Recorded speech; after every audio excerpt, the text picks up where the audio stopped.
I am the LastHPHero, and you have found your way to TPK Roleplay. We are so very glad you're here and hope you enjoy your stay. Tonight is a particularly special evening, as tonight will be our finale of Stargate Basilisk. Stargate Phoenix has 2 episodes left to sort it out, but this is the end for Phoenix or Basilisk, one way or the other. So we'll see exactly how that end comes about. First and foremost, this actual play stream contains adult language and themes along with violence. Additionally, if you are unfamiliar with the Stargate SG-1 IP, the primary antagonists of the series are a parasitic snake-like creature called the Gould that bury into the base of your brain, enslave your body, and pretend to be your god.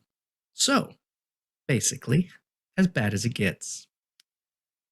And then we have Basilisk, being slightly less bad than the Gould. I think that's the tagline. Slightly less bad than what it could be. In any event, under Basilisk's gaze, all shall fall. Safety tools are in place for the players, but you as a viewer do not have such a luxury, so if anything makes you uncomfortable, feel free to gate away for a few moments and come back to see what has developed in the interim. So barring that, kick back, relax, keep all heads, hands, cats, and zats inside the stream at all times. Click follow to become a part of the wonderful world of TPK Roleplay and the many fantastic games, DMs, and players we have throughout the roster. Follow and join our Discord, which I know will spontaneously appear in chat at any moment. And above all else, be good. That's the rule. Be good. With this being our last episode, the question for the evening is one that was brought up by the group before we started, and I think it is particularly appropriate. So as we do our introductions, what you need to add to your introduction is, what does your character think happens after their end? The big sleep, death, the dirt nap, when it's all over, when the fat lady has sung, when the curtain falls. What is next in your character's mind? So share that. We will work our way around the circle. Everyone will say hello, share their character's names, maybe some odds and ends about that, and then answer the question. I think I have delayed adequately for us to come up with some answers. Oh, and also, sorry, Lukalock is getting just so much love from Tony right now that, well, I just can't stand it. For any finale or relevant sessions, I tend to not pre-write the introductions. Usually I do, but for this, I don't. Finales, keystone sessions, they're important, they're special. And so I like to take a moment to share with everyone here just how special they are and this game has been to me. So beginning in the top center of your screen, when I first saw TPK Roleplay, it was a Harper's session. And the very first impression I had of this group was Lukalock DMing. And it seems silly that this is the single thing that I remember held on to and loved and went, you know what, these people are cool. But there was this essentially downtime. A lot of times it was the Harpers were hanging out in their secret base, traveling to their different rooms, talking amongst each other, and the little magic bell rang. I mean, I know that seems dumb. I know it seems silly, but Luca as the DM ringing that little bell to get everyone's attention and really bring them together on this special Harper's mission, that was something that I remember. And it seems silly, but it's one of the reasons I thought, you know what, these people are cool. That little above and beyond is something that the DM did for everyone, and that means a lot to me. So, first on our list is that DM, Lukalock. I'm sad now. Hi, I'm Lukalock. Um, Tonight I'm playing Lieutenant Colonel Carys Russo. And she thinks, somewhat similarly to me, that when you die, that's it. There's just nothing. There's not even anything for you to think. You're gone. Your existence is over. Whatever cells made up your body, whatever molecules get repurposed and become something else. But your consciousness is gone. You won't even know that you've ended. Well, on that note, we'll continue around our introductions. In the top left side of your screen, one of the things I have found that I have appreciated about different people I've met is that they exemplify being a friend in lots of different ways. And one of the things that I've always found fantastic about Purplefill is, and it's, I don't intend to like treat it as a joke at any point or anything, but in all honesty, Purple's commitment to taking moments to clip out of the sessions is such a beautiful display of friendship. It is such a wonderful and thoughtful. It is the dream thing that anyone streaming anything wants to see, um, because he's engaged and he knows and he finds those perfect little bits and he knows the inside jokes. Purple will always like the tweet and retweet it, and you know it's all those little things that show just what a wonderful friend he is. And I am so glad that he's part of this show, and so glad that he and I are both part of TPK. So, in the next on the list, Purplefill. Just gonna do my best to try and zone that out for a little while so I don't cry, because it's very nice. I appreciate it a lot. Yeah, I'm Purplefill. I'm gonna be playing Dr. Eric Martin today. His general thoughts on death, not too far from what Lucas said for Russo. I think the one thing that you might add on there is after you die, it's not, yeah, there isn't any consciousness or anything that carries on, but what you did can leave an impact and have a legacy. And I think that's his goal. So. Fantastic, wonderful. The power of making that impression. And continuing down in the round in the bottom left section of your screen. He inspired me to do this short crossover series. You know, I don't say that he's a good storyteller as some kind of flippant remark or meaningless compliment. He writes beautiful and complex stories, helps guide people through wonderful events, and has a mind that in so many ways it's like, God, this is why I hate writing these. I end up with terrible similes.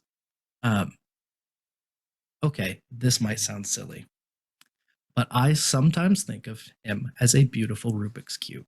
Rather than just the colors, it's the pictures. And everything might seem all mixed up, but as you work it and as you participated in it, the picture starts coming together. And it's not just one picture. It's this story and this story and this story. And they've all been working together to just be fantastic. So he inspired this crossover set and is an inspiration, I think, to storytellers everywhere. It is the one and the only DMF Saint. Okay, so I learned long ago that the proper response to this is thank you. It means a lot to me that you said that. Yep. It does mean a lot to me you said that. Thank you. Hi, I'm DMF Saint. I am playing Thalos. Thalos is a Tok'ra diplomat.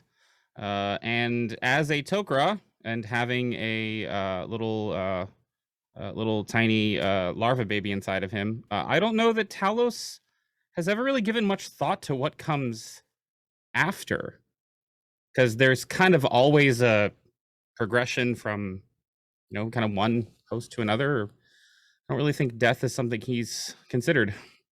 I wish I had more. I just don't think he has. Nope, that's perfect.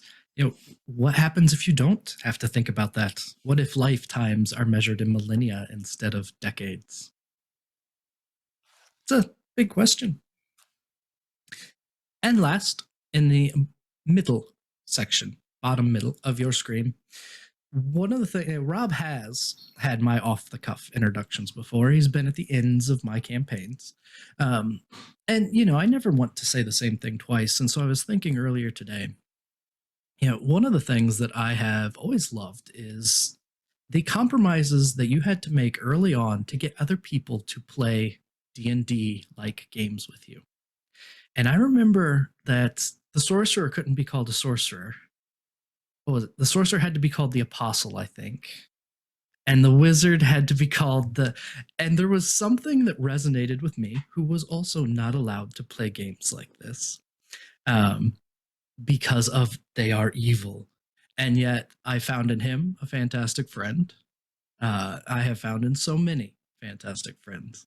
And so it is just a kind of a beautiful little reminder of the circles that Rob and I came from and how we came into this together in a lot of ways.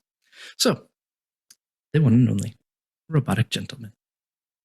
For context, of anybody who didn't get it, I have a very conservative family who did not want to hear those evil magic phrases. So I had to rephrase a lot of things. It was very weird, trust me. I am robotic. I will be playing Uran Unas because I'm very bad at naming. Uran for death.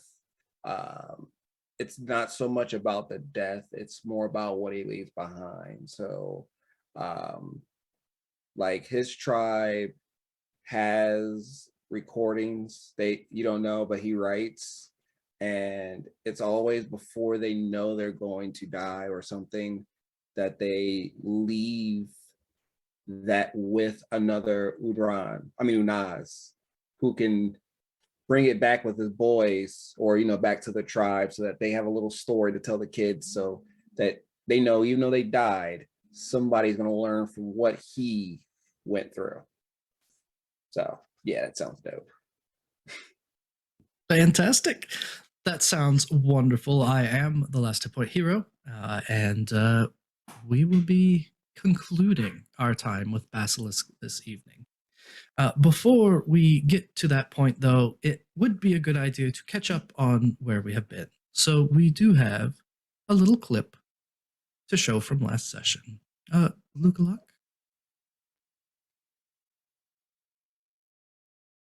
Previously on Stargate Basilisk. Trust me, not as fun. And he holds out the chain gun to knock. Oh, just here? Yeah, shows them how it works. You see these pipes just start bursting. Did we establish what symbol these Jafar are wearing? No one has established that yet. Can I see what they are wearing? It's tough to see from here. I mean, remember, this is a symbol on a forehead that's about this size. You know in what? the middle I've of realized combat. I don't actually care. I'm gonna open up my Matop and just start shooting at them. And there is a I don't crunch know why at the I'm, bottom like, of the pole. Bonus action smirk. Smirk away. It's a good smirk. Roll for smirk. It's definitely a charisma check. So here you go. It's a 20. It's a dirty 20. It's a dirty smirk. 36. 36, and tell me which one disappears into a red mist. We will make... He's gone. He will not be missed. Has a goat or a sheep's head. You guys find a door yet? No. And the doorway opens up. I have returned, my children. Come, embrace the unblemished lamb. Over this open, crisscross cut on his stomach.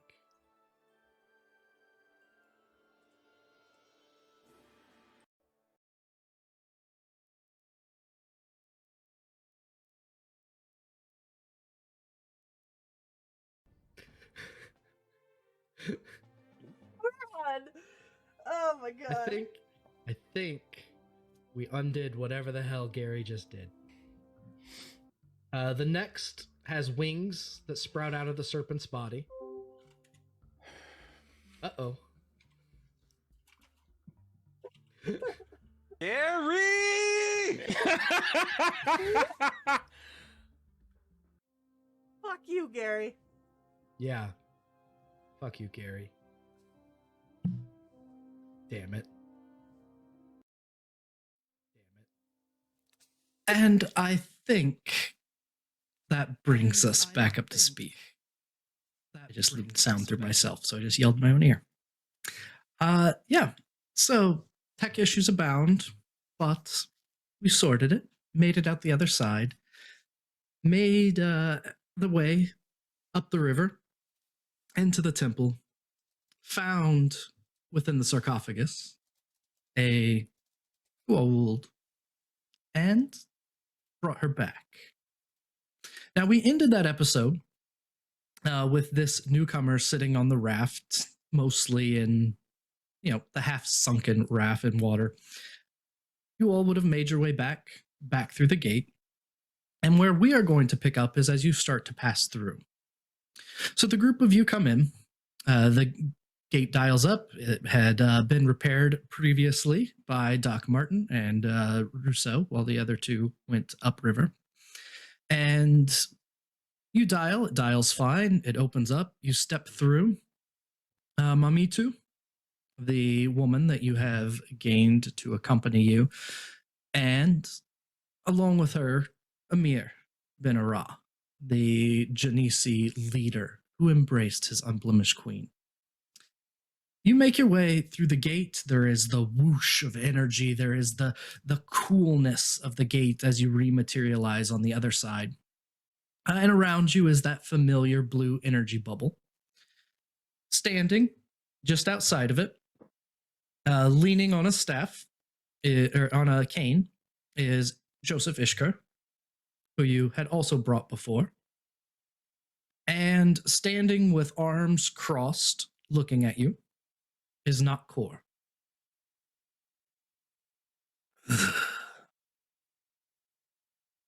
I see more of you have come. Uran will walk up to him a little bit upset. You'll hit the blue energy shield. Let it down. Get me away from this thing. He will scowl, hit the button. The blue will fade. What do you mean, thing? He'll motion over to her and say, you know what she is. Mamitu's eyes will flash white for a moment. I have been asked here. That's all you need to know. And she will walk down the path and start walking deeper in with Amir at her side. Make yourself at home.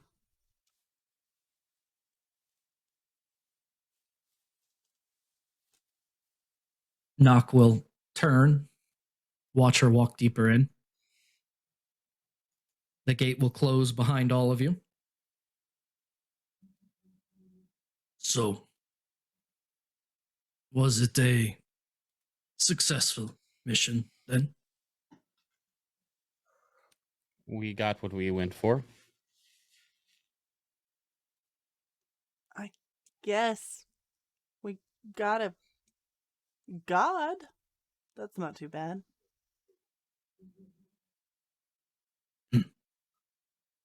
Well, we shall see what comes of her presence here. Be comfortable. I will pass along what you have achieved, and we shall see what you have earned. Go. Nock will kind of gesture. Ishkar will nod his head as you pass. And we will enter into a little bit of an extended downtime. So let me know where you go from here, what kind of your first thoughts are. As always, if you want to engage in some things to raise stats in the base, we have those mechanics in place within this game.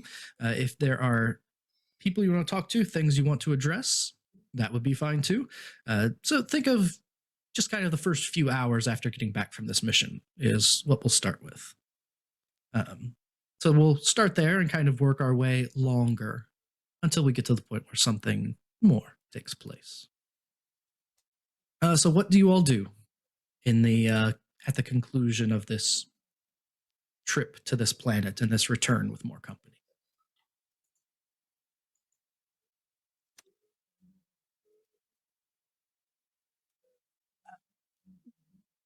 Carys is gonna spend some time in the mess hall.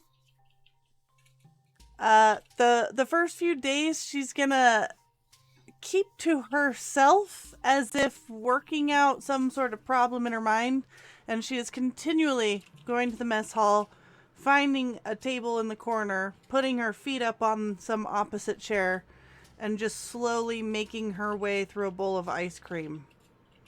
Just staring at nothing. But also, can I have the bonus to the Constitution and Wisdom saves? You could have that.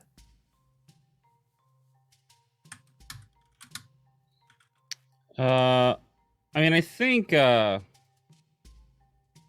Talos would also just kind of hunker down in the mess hall at first. It's been a little craziness going around, and yeah, I think he would just sit in thought. Probably wouldn't sit with Russo, at least at first.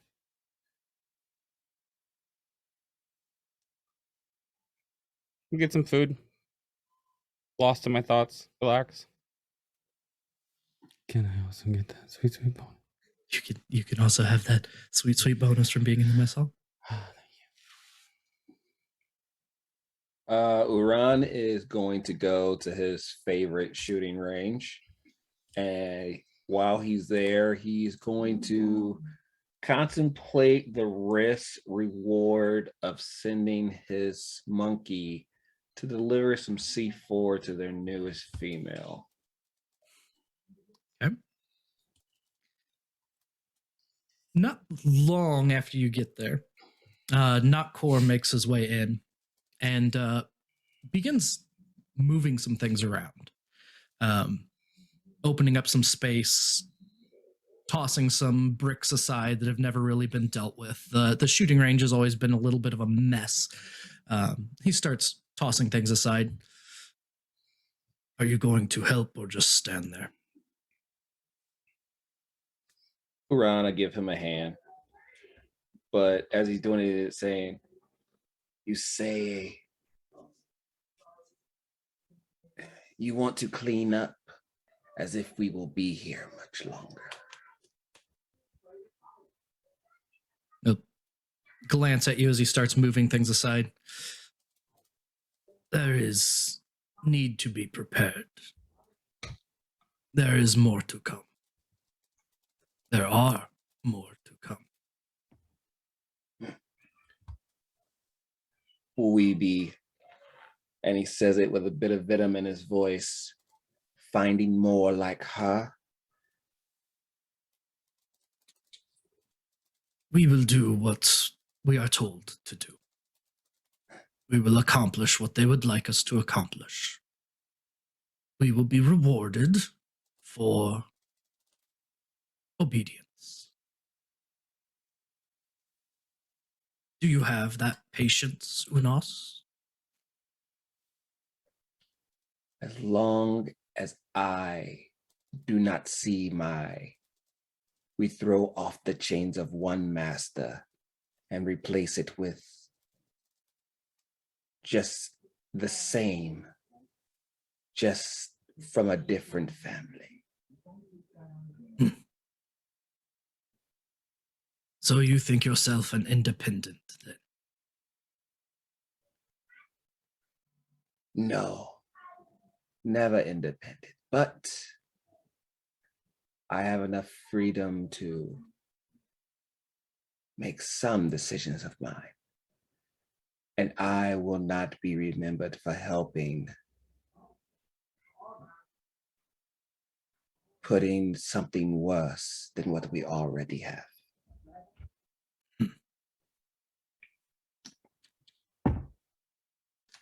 He keeps moving rocks aside, cleaning open the space, opening it up quite a bit more.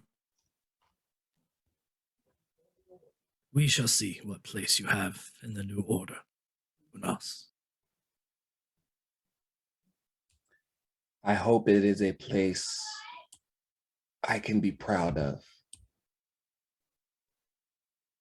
I do not compromise what we are for the sake of a little power.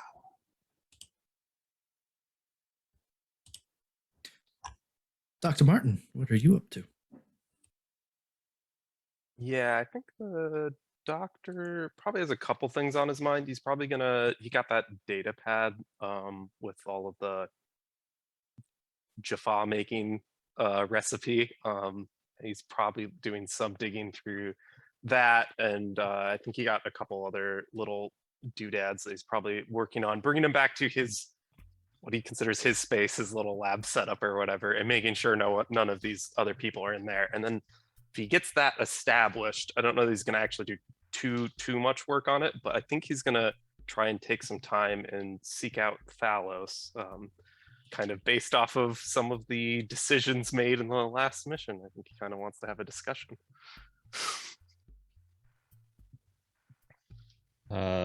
Yes. Dr. Martin? I'm taking a walk with me, a little more private. Sure. Thalos will walk with you. Seems like you know a little bit more about what's going on here than maybe you're letting on. Some of us have been given more information than others, yes. That's fair. I can understand why that might be, but I was hoping you might tell me, and maybe we can make sure our goals are aligned. It's funny, I was going to ask you the same thing. You seem like there is something on your mind constantly. An open wound, perhaps? You may read a little bit closer than I would like. Yeah. I'm not here so much to take down the Gould as I am to get back at Stargate. Really? Yeah. For? Well, they killed my best friend. Is maybe the simple way to put it. What's the not simple way? I feel like we have time.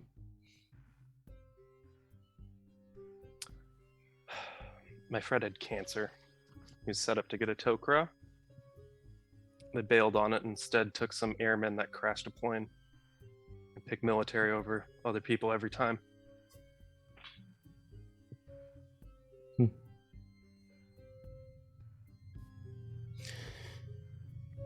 I'm sorry about your friend. Yeah, I am too, but it's over now. There's nothing I can do. Except for one thing. Get back to the people who did it. I don't know what your plan is or what the rest of Basilisk's plan is, but if you have more information, I want to know. Because I only have one goal right now. It's to watch the SGC burn.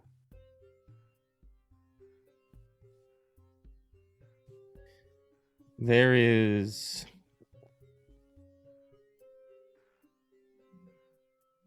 a strong possibility that can be arranged.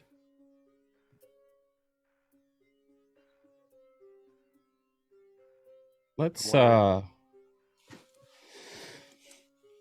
Dr. Martin, let's walk through a few things, shall we? Sure. You are the one that has the brains and the information. I'd like you to correct me if I'm wrong on some of this. We have seen 3 separate iconographies on our journeys. No? Seems right. We've seen a sun falcon, we've seen a jackal, and we've seen a winged serpent. Yes? Yes.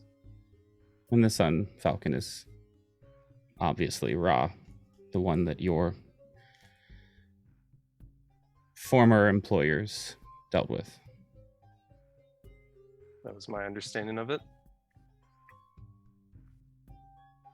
And correct me if I'm wrong, but we have only noticed one of those 2 symbols amidst the remnants of Ra's empire. The jackal. That's what with it. Correct. So, the enemy of my enemy.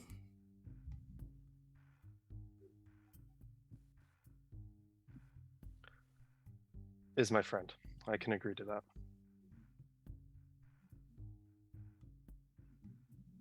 There is another.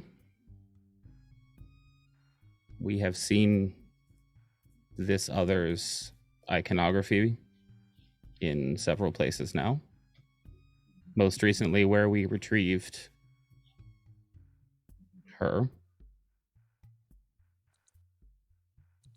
Yes? Yes, we saw the serpent with wings. And we were sent to retrieve her. Yes?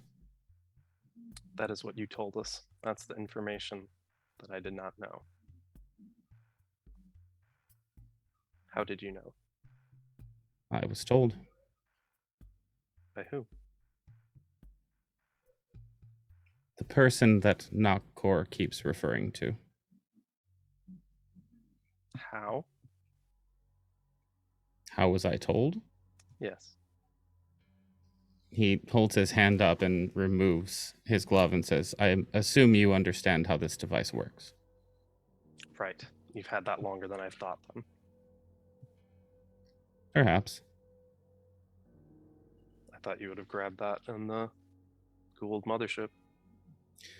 Well, I did, but our benefactor was able to communicate with me using it before that. Yes? Understood. So, Dr. Martin, you're the intelligent one. If we were sent for that purpose, who is our benefactor? The serpent with wings. I knew there was a reason I picked you. I had a feeling.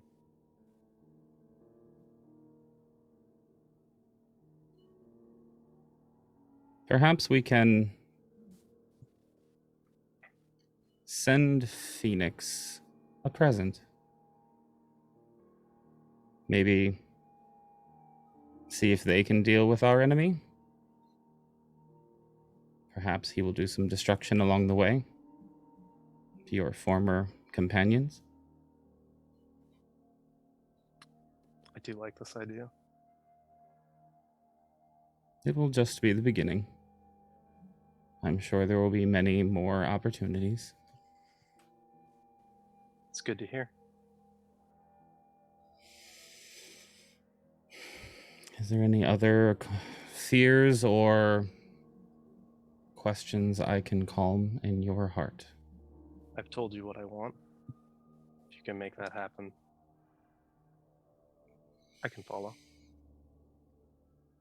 That and so much more, my friend.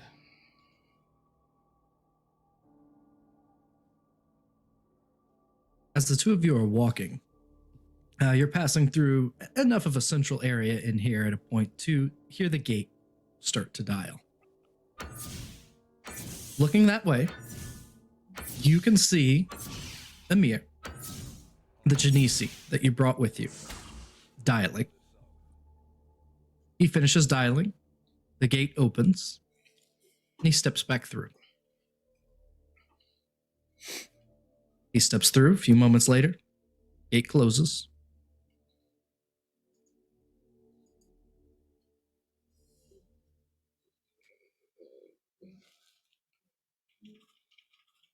A few moments, hours, a day passes. And at some point the next day, the gate opens again. This time, as has been the case before, Nok Kor is there. Amir greets him. And standing next to Amir are a number of other Genesi. For those curious, you can watch as 6, 7, a dozen, about 2 dozen Genesi, 28 to be exact, make their way into the base. Nok looks them up and down as each enter, picks out 12 of them, and takes them to the room that he had been cleaning near the firing range. Not too long after, you can hear the grunts of training from within. At some point, Ishkur comes up to Nok and they have a brief conversation, and Ishkur dials an address.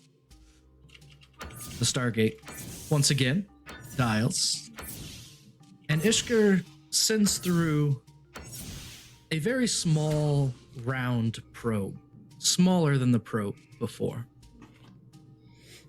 It flies through the gate. He and Nok both observe for a little bit on a vacuum. A few moments later, the gate closes. Ishkur nods and walks away. And we have a few more days that pass. What do you do in these coming days? Uran would observe the training. You get to the training room, and Nok has passed out the Matok staffs that were collected from the vault. Where there, and I didn't do an exact count, but between the ones recovered from the killed Jaffa on Amir's planet and the ones you already had, there's enough for everyone to get one. The training is intense. Nok is brutal. He walks between the ranks, displaying the maneuvers one at a time, correcting them sharply with his own Matok staff. During that first day of training, one of the Genesi isn't able to keep up. They're swinging their staff. They're always a half step behind. Nok makes his way over. Are you going to be useful or not? Again. The Genesi tries to repeat the pattern they were shown, and they stumble. Nok growls at him. Are you going to be useful or not? He repeats the pattern and stumbles again. And Nok grabs him by the back of his neck and squeezes. There's a pop, and he drops. All of you will be useful. Or you will be cast out.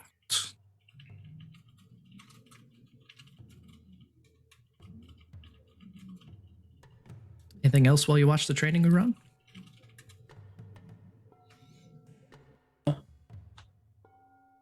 No, he looks on approvingly. I mean, like you said, it wasn't useful. So Uran just monitors. And does his own training on the side. I'll say, do you take part or? Yeah, he'll take part. You're taught a couple maneuvers that as the combinations start going, you start to recognize them. They are very similar to the fighting style of the Jaffa that you fought a number of times. Mm-hmm. There's something very similar, something familiar about it.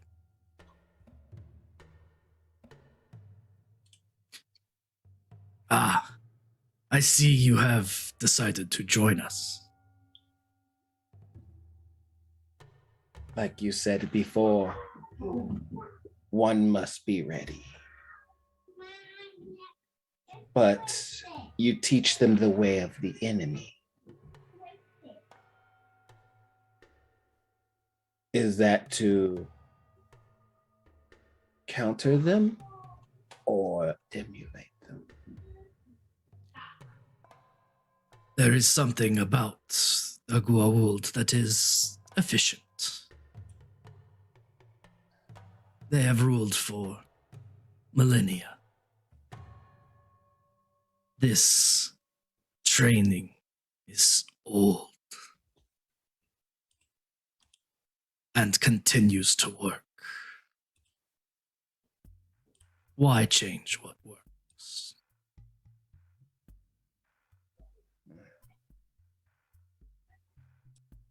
You would think after so many millennia, you would learn more than a few maneuvers, but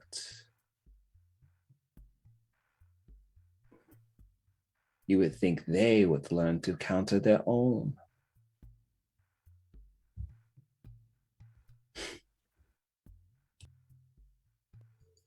I feel like Talos might be walking by at that point and would call out to Knock. He makes a good point. Knock will glance your way and come over to stand beside you. And what would be the better way? This is your area of expertise, not mine. I'm sure you'll find a way to make yourself useful and figure it out.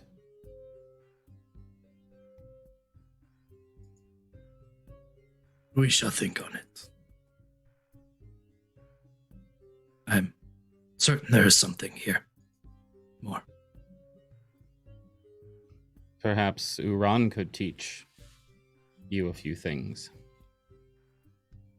He scowls. Uran chuckles.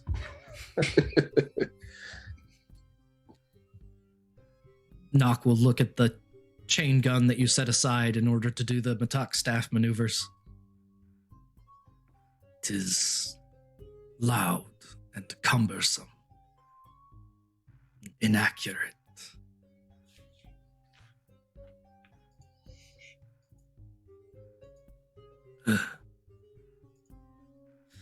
We shall see. As you wish. He'll return to the group. You, come with me. The rest of you, repeat. He'll take two of them deeper in to try and come up with something new. Uran, try not to hurt them. I am not as enthused as our leader. At worst, maybe a bone.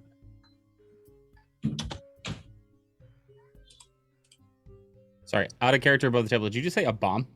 A bone. Sorry. Oh my god. No. Gonna chuck some C4 right in the middle of the training room. Nah, not today. I don't want to run the game that bad. You join them and try and work something out. Dr. Martin, as the next couple days pass, you check on the progress of your seed that you planted just outside, and it has begun to grow rapidly. At first was slow progress that didn't get too far. But now you can leave the sewer, climb up the stairs, and you find yourself in about a 10-foot wide by 30-foot long room. It's only about 6 feet tall at the roof, so it's still growing. You're not hunched over, you're not that tall, but your hair, it's one of those spaces where it feels like your head's touching the top, even though you're not sure it is. It is well sealed. You can look through the glass on either side and can see the swirling smoke that was left in the from the previous poisonings of this world.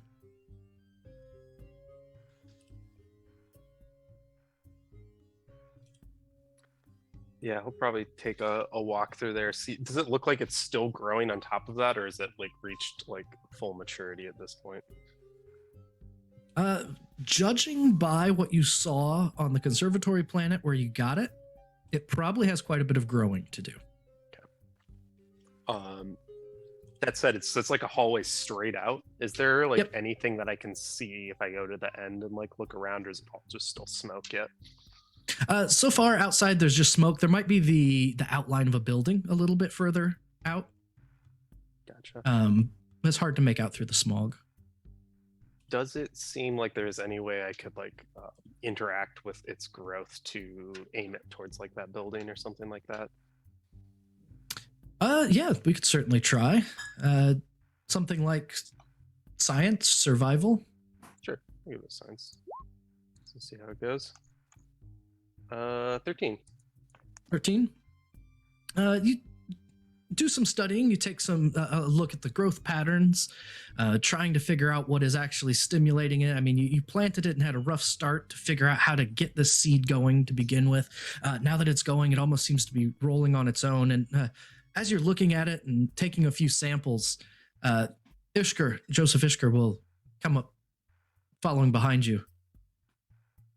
What is it that you have here? Crystal seed we got from another planet. It this whole room grew out of something about that big. He scratches the side, and there's that squeal of a nail on glass. Bit of a unusual formation, to say the least. Fully organic. As far as I can tell. And growth patterns are increasing, obviously. Yeah, it didn't start off very quickly, but it's been growing pretty steadily over the last even couple days. This was only planted maybe a week or two ago. Fascinating. The accelerated growth, he takes out a data pad and starts making a few notes on it. You get to the end, and there's kind of a pucker toward the end of this hallway. And you, with a little bit of pressure and a little bit of heat, are able to shift that slightly. And you think that maybe that could direct the growth a bit. It'd take a bit more experimentation. Ishker will be kind of observing while you go through this. Yeah, that's a excellent idea. Figure if we can hook this up to a couple of the buildings, we'll be able to expand from there. This thing should just keep growing and make enough space, but getting a building would give us a huge boost in our area, especially with all these new people coming in every day. Well, it is rough being limited, but you got to start somewhere, right? True. There's a lot to go.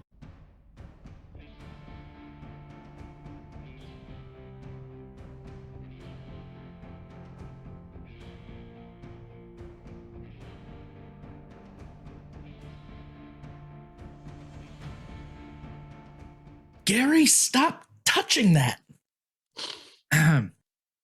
Apologies. A brief forced restart, and we had to chase Gary out of, well, one of our houses. So we'll pick right back up. Ishkar and Dr. Martin were having a little bit of a conversation within this crystal hallway. Ishkar just mentioned I was trying to get into some of the computers and was told that you were the one to talk to. Yeah, I have him locked out. What do you need? I've been trying to catch up a bit. What has taken place with the SGC?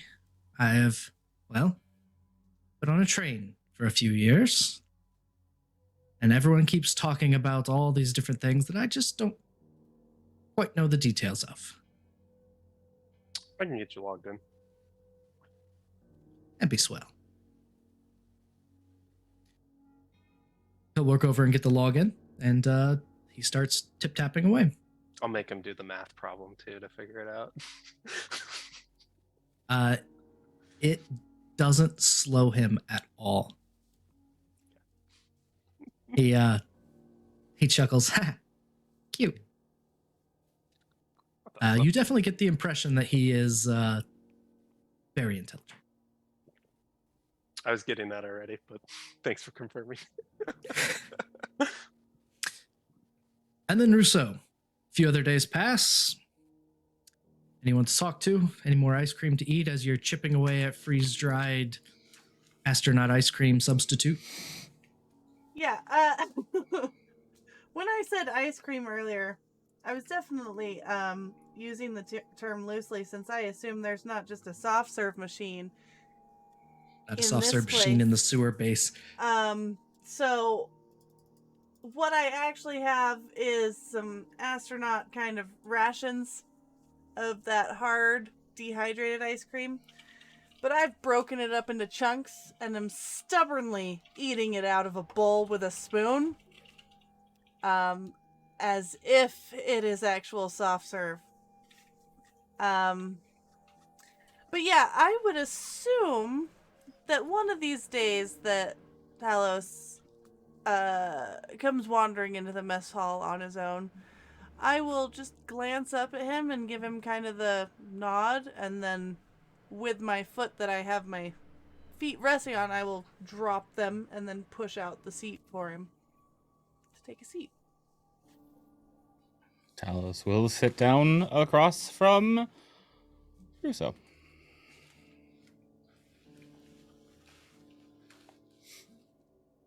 Did you know what we were going for when we went for the planet, Thalos? I'm afraid you're going to have to be a bit more specific about which planet. I meant your girlfriend and the last planet we were on.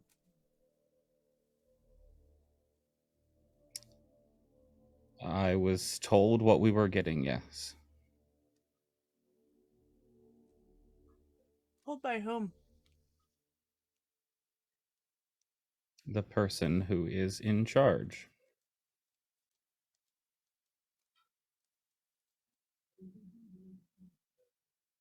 You know why I joined this team, Talos? Because you wanted a better opportunity to fight against the Goa'uld. I do. I do want that.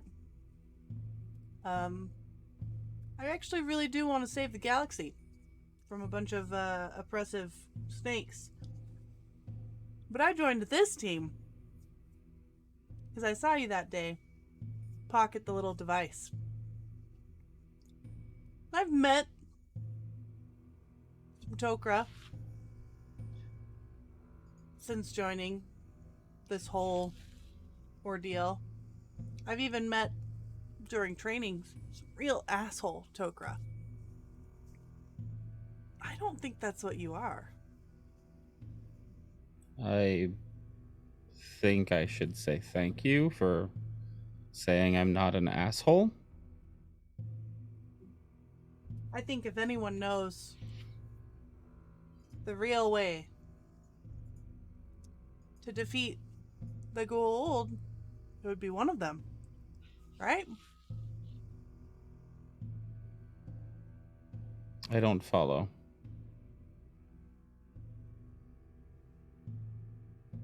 Takes one to know one, that whole line of logic. we can't seem to get ahead. We're picking up scraps. We're making friends and inroads with these tiny little rural communities that your people have decimated and ruled and oppressed for thousands of years. But we don't have anything that can actually help us. We'll be the next oppressed rural community worshipping snakes. I can tell you 2 things. 1, not my people. And 2, whatever plan we are following is one that has been thought of, calculated, and planned for a very, very long time. It may look like we're just collecting scraps, but there is a reason. Oh, when I said collecting scraps, I wasn't talking about this base. And what did you mean? I was talking about humans. I know there's a plan here. Oh.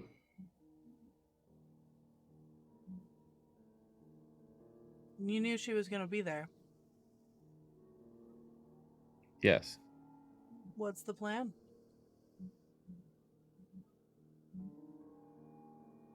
I'm afraid I'm going to need you to be a bit more specific about what's the plan. There are many steps and stages. With you, your sheep goddess.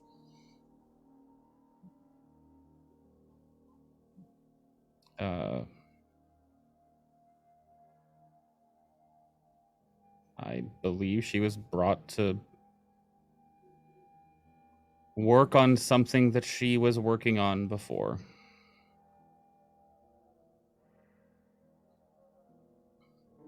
Again, the enemy of my enemy. Yeah, speaking of that, Thalos, can I ask you a question? You know what a tattoo is, right? Yes. Human custom is, typically, first tattoo is something that you've thought about for a long time.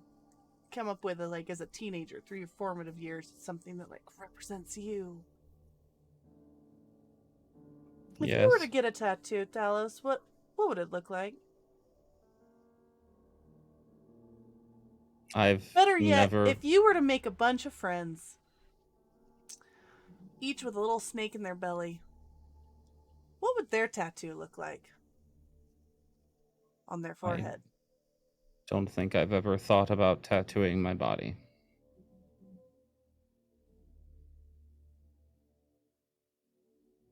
Okay.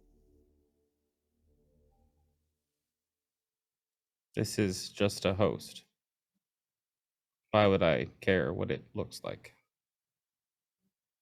It's a fair point. You gonna let us know what the rest of the plan is? Or are we just supposed to follow you blindly until we're also... I haven't asked you to follow me.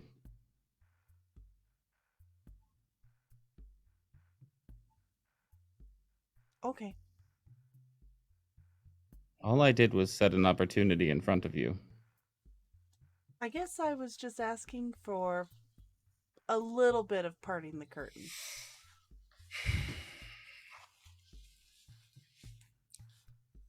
I know that whoever is pulling the strings of whatever this show is has intentions against someone specific. I know that the next part of his plan involves that person. It's gonna be Wepwawet, right? Yes. I know that name. What do you know of that name? That it's ridiculous. that there's no one out there that can honestly think that they strike fear into anyone, and then have someone come up and say, "Yes, Wepwawet, sir." But I also know they got a grudge. And that's fine. But is this really all just for a grudge? No. So what's it for? What's the plan?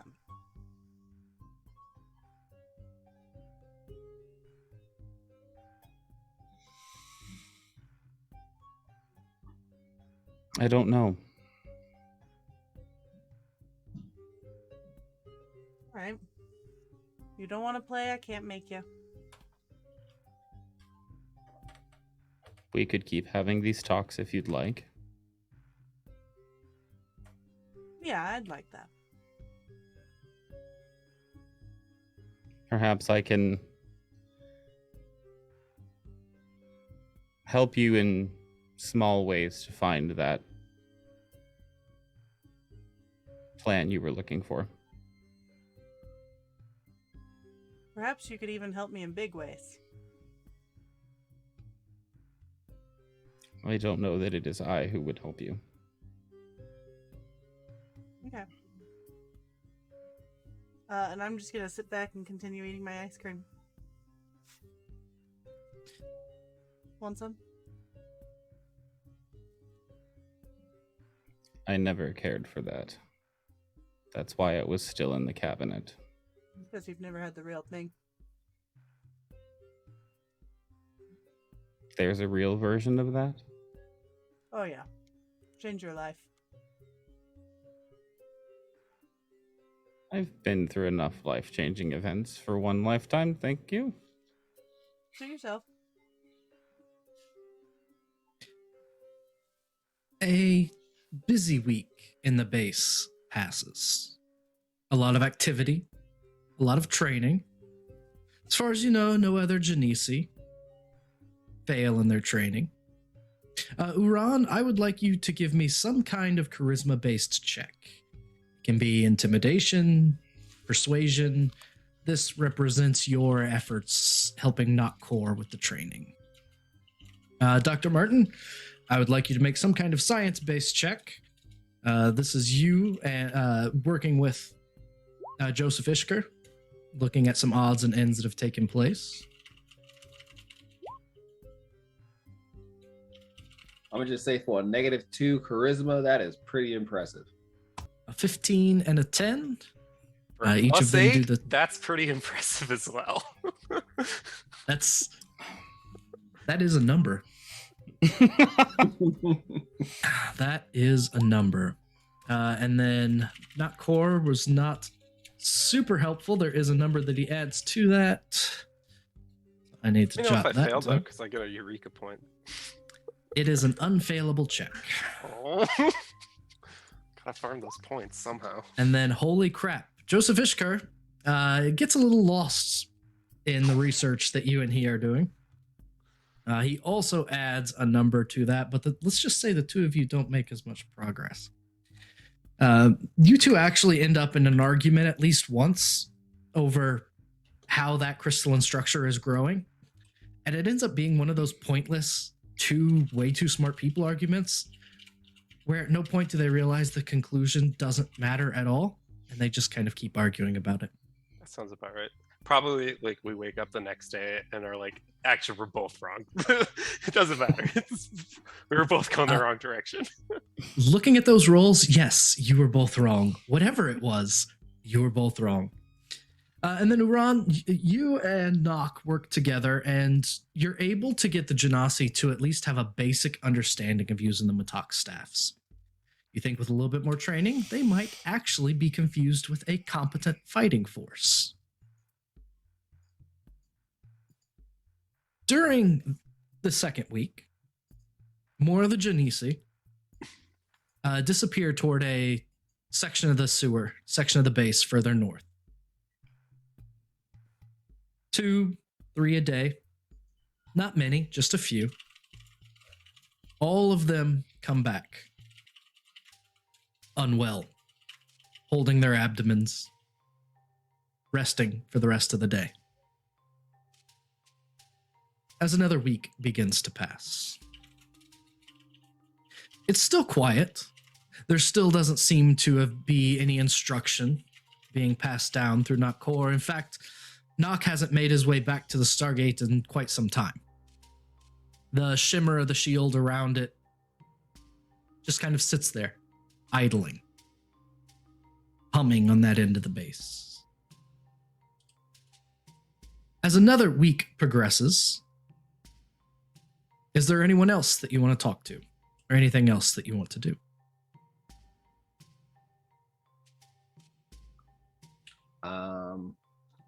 Uran will approach Nock.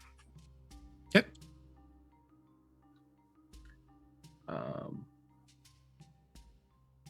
All of this.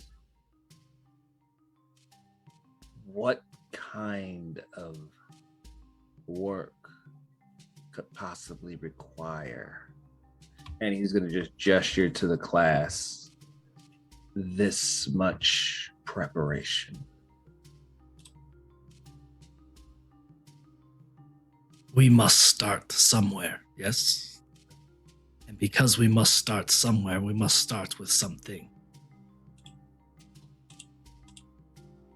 The army will grow.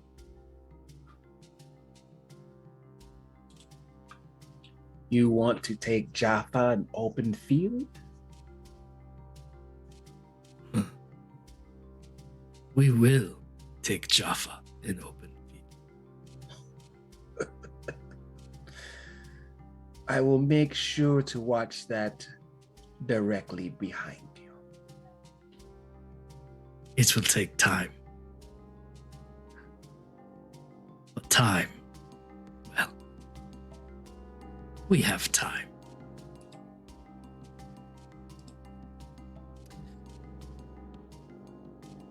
Another week passes. Dr. Martin, go ahead and give me another intelligence check as you and Ishkar continue working on some odds and ends. You start seeing the research that he's doing. He's starts to open up some doors into the rest of the planet's system, that the sewer is not an isolated system, but it's connected to the rest of the planet as well. And you and he both Better. have a much better look. There's a couple things you discover during this second week. Two different avenues.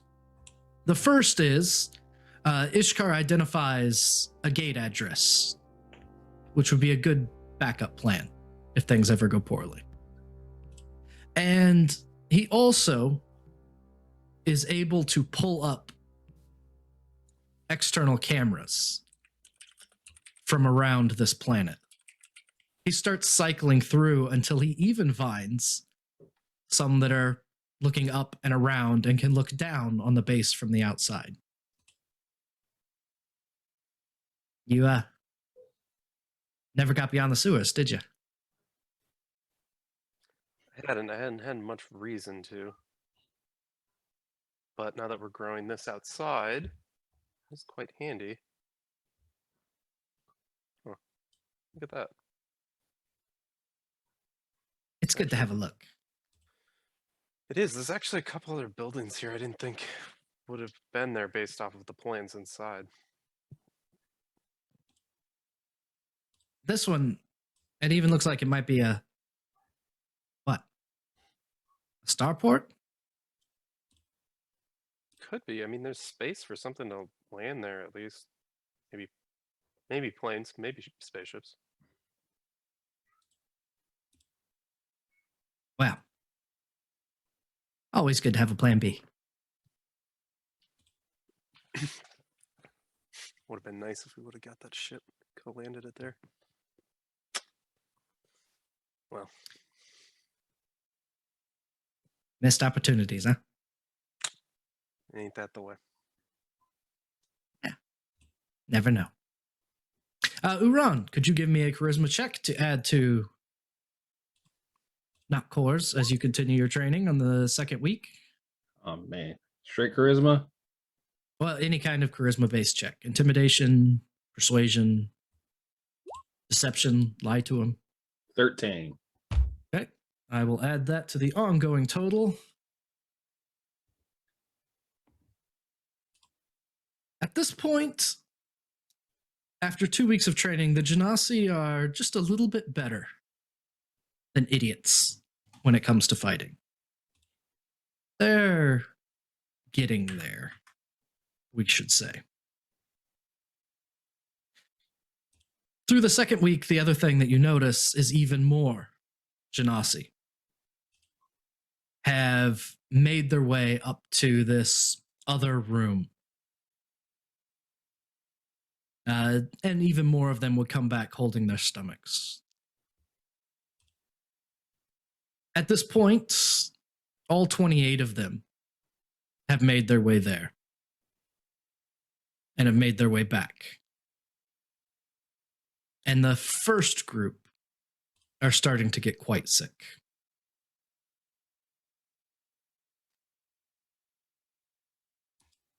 The gate opens up sometime at the start of the third week.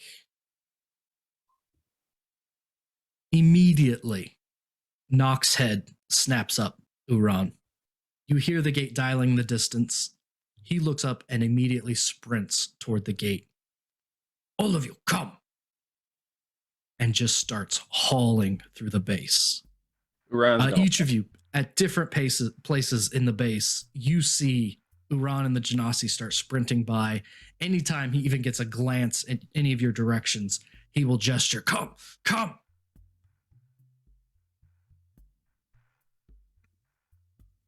Yeah, okay. You! Nox starts giving instructions. You, there! Take position behind the pillar. You, against that wall. Watch, wait. The gate finishes dialing. And Russo, something that you recognize takes place. You remembered seeing just the top of it when you were on that world with the rain that paralyzed. As a voice familiar to you, the voice of Wepwawet echoes through this sewer. I know that you know where to find him. One of you will tell me. And the one who does is the one who lives. All others will bow before Wepwawet. You have one day. The gate snaps shut. This image of a gray-haired man. I'll actually show everyone what Wepwawet's image looked like. Just his head projected through the gate, his voice echoing through the sewers, and the hanging threat of one day.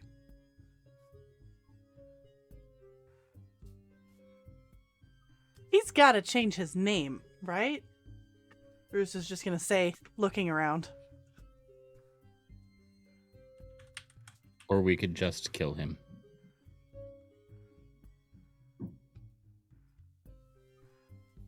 Ishkar kind of stands over by the side. So, one day to find who? Whatever other snake god has pissed off this snake god, I'm sure. Go around and look over at Nock and like, were you expecting him? I was not. My hope is that the shield will hold My hope is we are ready when it matters. Hold against what? Nock, what are you expecting him to do?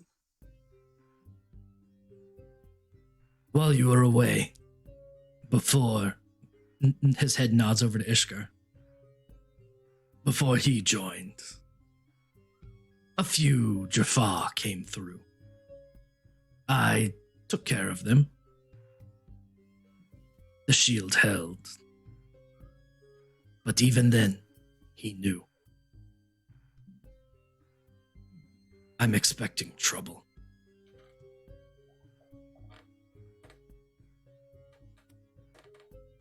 Do you have an estimate of how much trouble? Nock looks over at Ishkar. Do we have an estimate of how much trouble? Ishkar kind of looks over. Well, if he has the gate address, then he has the star address. He has ships. He has Jaffa. He can turn on the gate, keep us from going anywhere. I'd say a lot of trouble. Do we want to dial out now? Get somewhere? Russo, Yes. do you have the gate address for Phoenix? We're not going to get through there. I got it memorized from when Gary left. Perhaps we tell this thing that is where the person he is looking for is. So that he can go nuke Earth? You don't think that they're capable of handling something of that nature? How many motherships and other things at his command do you think this Wepwawet has? Does it matter? Didn't your organization take down Ra?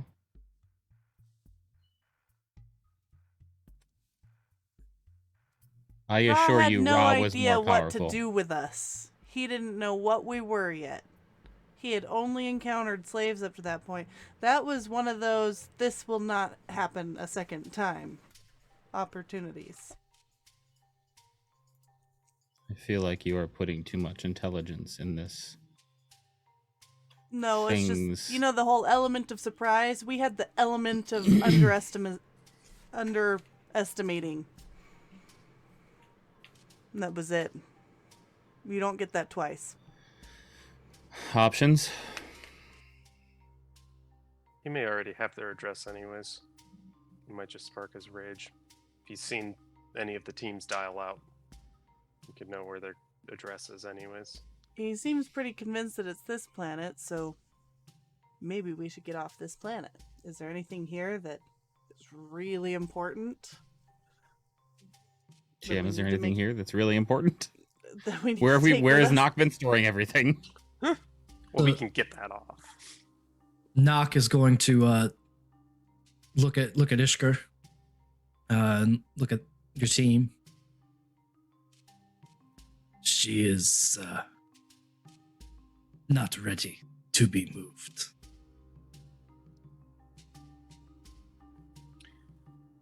There's She? also Mamitu. We are at a rather crucial stage. Then we leave her. there's another option. We hit first.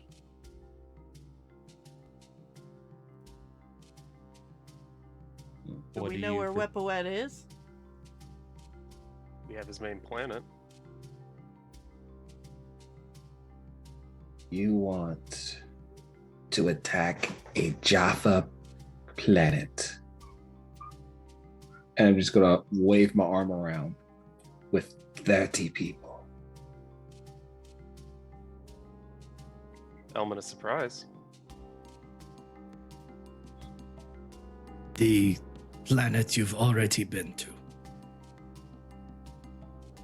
We know it around. The element of surprise by going to the place where you've already gone. Would you expect us to go back there? I suppose not. It's an option. We can't. The other option is sit here and wait for him to come if we ain't gonna leave somewhere else. Or lie to him and see if we can get away with it.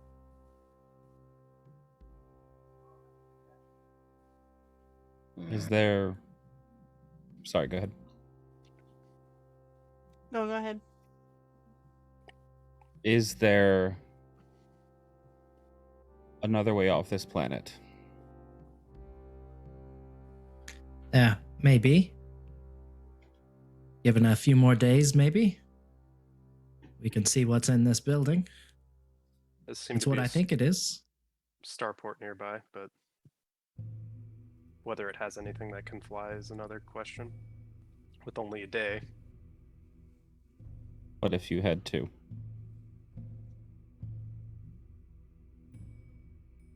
Maybe we borrow that power source, and I think we could probably do it in two. The power source that powers the shield? No. The one that we got from Ishtar's train. That would certainly power anything we could need. Might even get there in a day, but if there isn't a ship that's ready to fly, that might take another day anyways.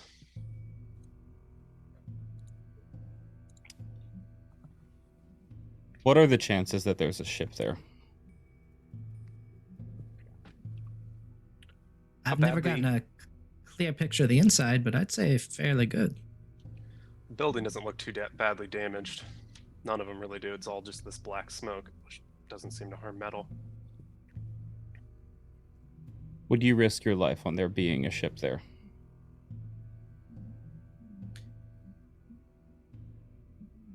Well, I'd say there's not much choice one way or the other.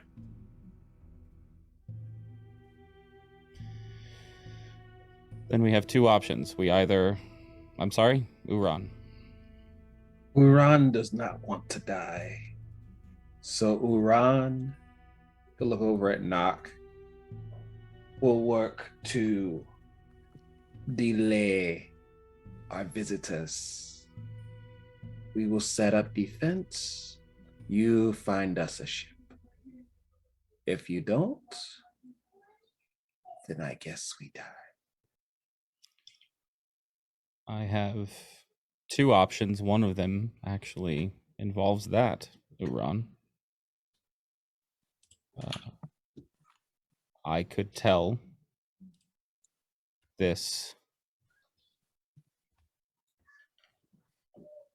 person that not only can I tell him where to find who he's looking for, but I can bring them here. But we need an extra day. Or we use Uran's plan and expand on it a bit. If we're sure that there's a ship there and that it will get us off this planet. Uran, how much C4 do you have?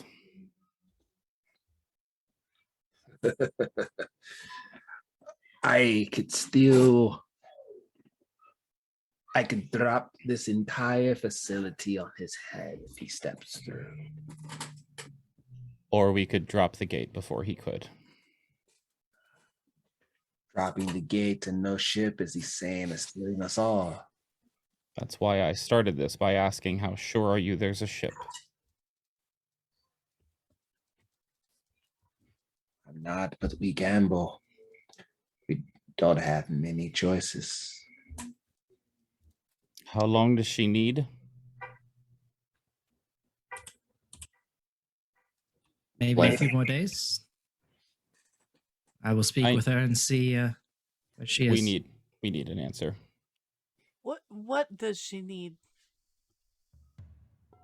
I'll go ask. And Ishker kind of leaves to go north. She needs time.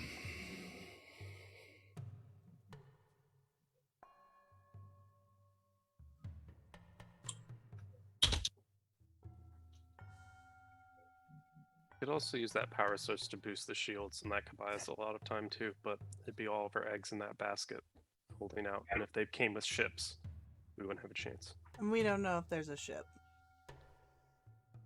He has ships. It's whether he's sending them. Yeah, but we don't know if we have access. We don't know if we have access to the ship, and I don't know if we could get access to the ship if we put that power source on keeping the shield up. And again,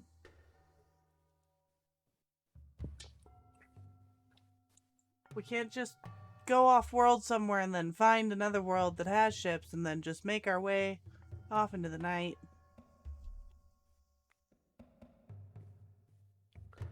She's the important thing on this planet. Of course, as if she doesn't finish, she gestures toward the Genasi, who, especially the ones from that first week, are even having trouble holding up their Matok staffs at this point. It would mean starting over completely.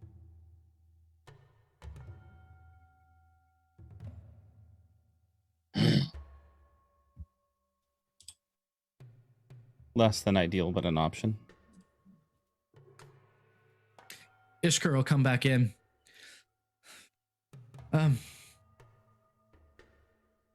She says that she has begun, and by tomorrow evening, we should have Jafar. So a day and a half. Yes. Dr. Martin, I can get you access to that ship if it's there. All right. If we're gonna stick it out, then that's probably our best place to go to. I Make agree a different that decision beforehand. Let me know, but I might as well get started now. Ishkar, you want to help me? Let's get this going. Uran, would you work with Nock to secure our gate and set up C4 as a backup? Uran will rub his hands together. I may finally get to use it. And he'll get to work coordinating with Nock. A lot of the Genasi from the first week, from the excitement, from hustling over here, are just kind of half passed out throughout the sewer. Some of the more recent ones who have visited Mamitu do their best to help. You're able to reinforce the gate to set up the one Matok plasma cannon that you have. C4 around everything.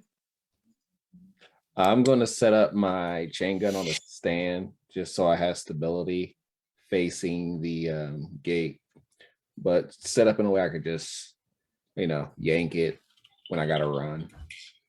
All right, sounds good.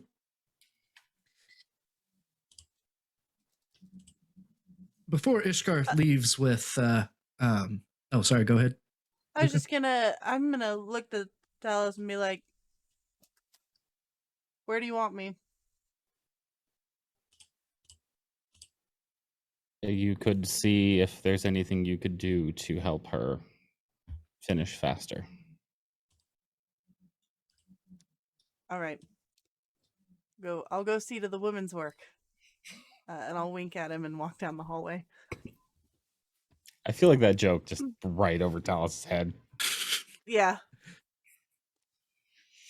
Everyone's setting up the fences. You're able to start setting that up. Ishkar, Dr. Martin, you're messing with the ZPM that you found before.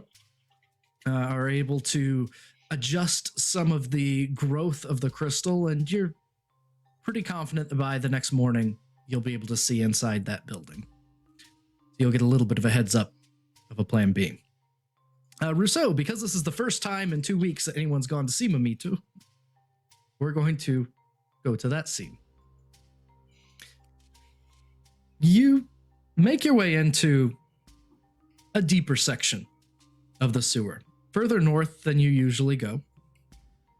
In fact, I'm going to stick you in the small room that she's claimed as her own. And as you turn the corner, immediately Amir lowers his staff in your direction. He sees who it is, backs off a little bit, nods. And sitting in the clear water, in a section that has been closed off from the rest of the waters, is Mamitu. She has kind of a bored look on her face. Her finger is trailing through the water itself. There are two genasi next to her that have these long pipes down into the water and are just filling it with bubbles on either side of her. They're huffing and puffing, and they look like they are going to pass out at any moment, but it keeps the water churning to where it's hard to see what's beneath. She turns her head and looks up in your direction. For the briefest of moments, her eyes flash white as she looks at you. So what role do you play in this little company? Talos sent me back here to help you with your bath.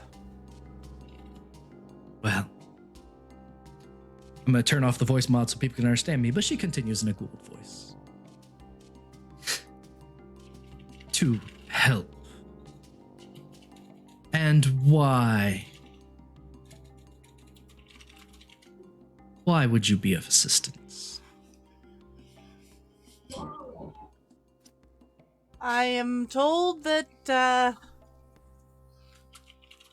by helping you, I can help further my goals. Or at least, I'm led to believe that. Really?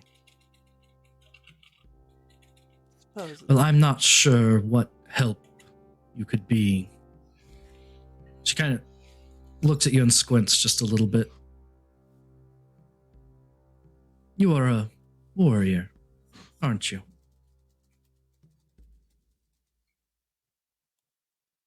I guess you could say that. She looks down at her own arm, and she's slight of build, thin, very lovely. Hard to kind of identify exactly what age she is. I think I'm nearly done with this.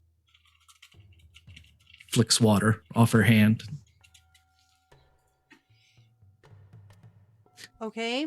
What's nearly? Because the sooner we can get you out of here, the better. Oh, I believe they will be happy in their warm new home soon.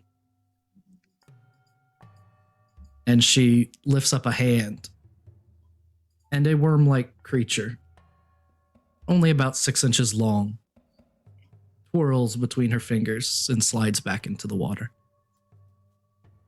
I know you won't get the reference, but this is some alien queen shit going on here. Really? Yeah. And what do you think of all of this? She gestures toward Amir standing off to the side. I To think the it water must that's be bubbling nice to beneath live her. a life eating grapes and getting fanned and taking weird worm bath things. But meanwhile, if you could, I don't know, push, we could go. Keep me company. Tell me what brought you here. And she'll kind of just want to chit-chat and keep you around for a bit. Get you talking. As the time passes. I'll come up and talk to her, but like I am keeping a wary eye on that water. Mhm. I don't want any of that. Any of it. Looking at the water, you can see there are a number of those small worm-like creatures swimming about within it. The next day passes, defenses are set up, the crystal is pushed further, and Dr. Martin, you and Ishker get your first glance within this building as the crystal pushes its way through the side of the building and gives you access. Ishker looks at you. I think it's time to get a closer look, don't you? Yeah, let's see what we can't get in here. Careful with smoke, it hurts like a bitch from what I hear. You make your way into this massive dark room. Ishker fiddles around a bit, attaches the power wires you've been using that lead from that ZPM that can power just about anything. He finds a place to attach them, flips a switch, and sitting in the center of this massive, mostly empty room is a single ship. It's a Teltac, a Gould ship. The Teltacs are the medium ones, right? The little Yes. pyramids? A little, think shuttlecraft. Okay. Well, that's not ideal, but there's room for some. Yeah, it should be able to get to hyperspace too, right?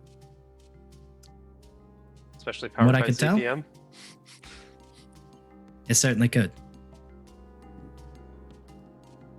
It's also possible there's something in orbit yet that's not active. That's true too. But this will get us off the ground. He leads you up to it, opens up the door, flips a few switches, and it does power up.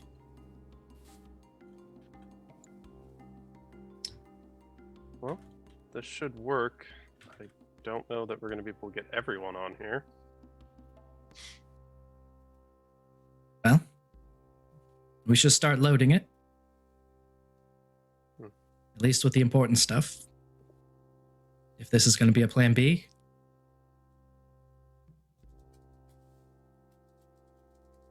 Yeah. Let's see what we can do. Well, let's get the ones that can still walk going. A few more hours pass as you and Ishkar come back and report some of the Genesi that are still moving, walking around, help to move important bits and pieces, at least to prep for evacuation if that has to happen. And then, apparently, time runs out. The gate dials, each symbol locking into place.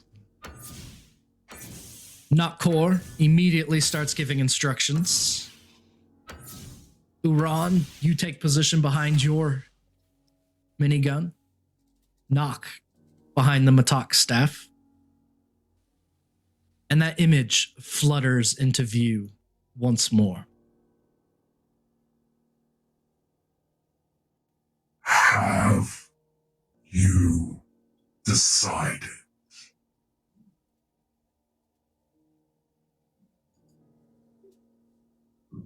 Will one of you tell me? Or will I come and find out for myself?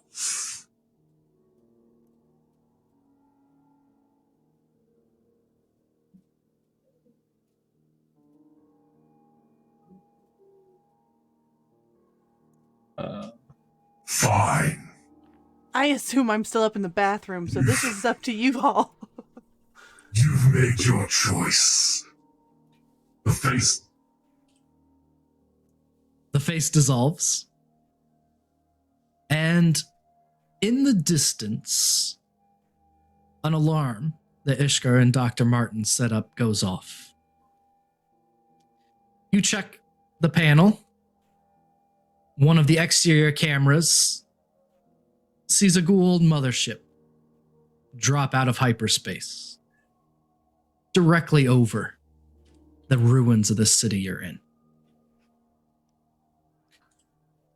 And, Russo, you hear another sound that you remember from that planet. As there is a trio of thumps. And after a moment, the entire base shudders with an impact. Stones start falling from the ceiling. Everything begins shaking around you. Russo, in the room where you and Mamitu are, part of the ceiling gives way.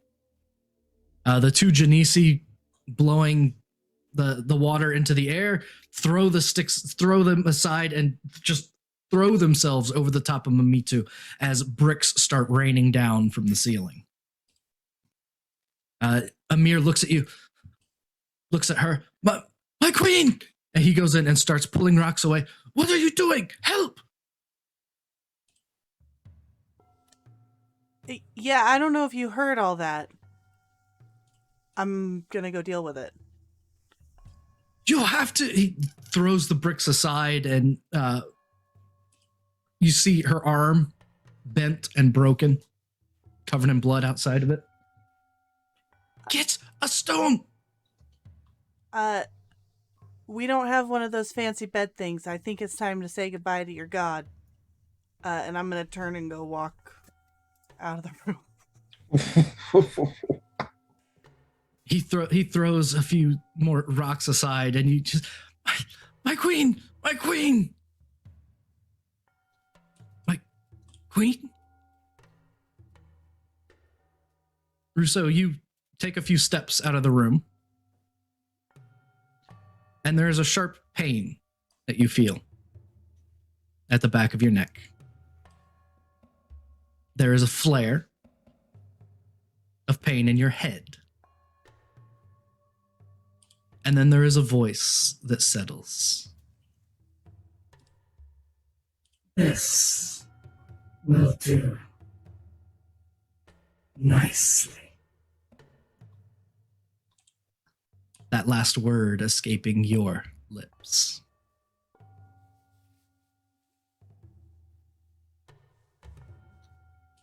The rest of you see as when the face dissolves, a pair of Jaffa jump through the gate immediately, Matak staffs blasting into the blue of that shield. It echoes and shudders and flares, but holds. You can't shoot through it. You can only shoot if you turn it off.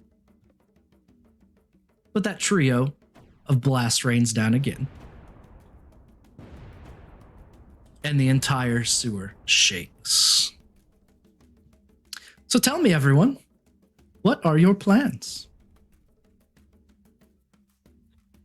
Well, Iran's, of course, triggering any C4 traps you allow me to put near the gate. Yep. So You blast- hold up. Yep, go ahead. Hold up. C4 cannot blow up the gate. Fair. The point was to bury the gate. Yes. Mm, I just want to confirm that was what I would have made that intent clear. That was what I was suggesting. If you want to do something else, go for it. No. I have. Okay, so we probably should have had the set discussion for this. How many pieces of C4 are you giving? Just hypothetically. As many How many as do you you need. need? How many of that need? It was set up. You had 20 pounds of C4. So Let's let's use like a max of like 4. let's Yeah.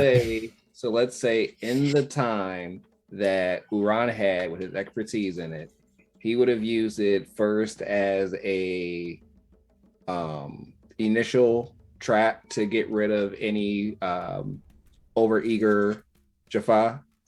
Okay. And then he probably would have did just like he did back at the atrium and just set it as at choke points. So yeah, it'll basically block pursuit. So as we're retreating, it'll just be there to close our door behind us. Sounds good. Okay. I pulled up a tracker just so that I can know some different things that I have set up to happen. We'll start it a little bit. We do have a break to take at 11, and it's too early to take now, so we're gonna wait. It's not actually. We can take it now. If you want to take it now, that's fine. Yeah, I have a window. I have a window. Okay. In that case, we will take our break now. That works out nicely. I was going to put some more filler in there, but don't have to. No, you don't have to. So we'll take a quick break, take care of a few things here, leave the blasts from orbit coming down, the invasion pushing against the shield, and the unfortunate event that took place in the the women's work. Is that what you said? Wow. We'll be back in 10 to 15 or so, 15 or so. Take us out, Luca. Hello and welcome back. Wepwawet has lost his patience, sent in the troops. Russo is no more. A new queen has come into being. And, well, Basilisk has to decide if they're going to stand their ground to keep their stuff, go running for the hills, fight to the death, or, well, I guess we'll have to wait and see exactly what. And in fact, that is where I'll just hit this button that says combat playlist. That is where we will begin. So, as that sharp pain recedes, me too. The body works nicely.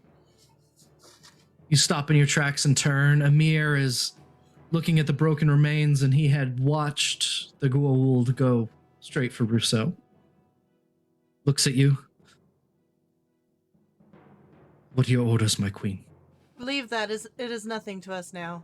We need to take them and get them out. Do you have the canister?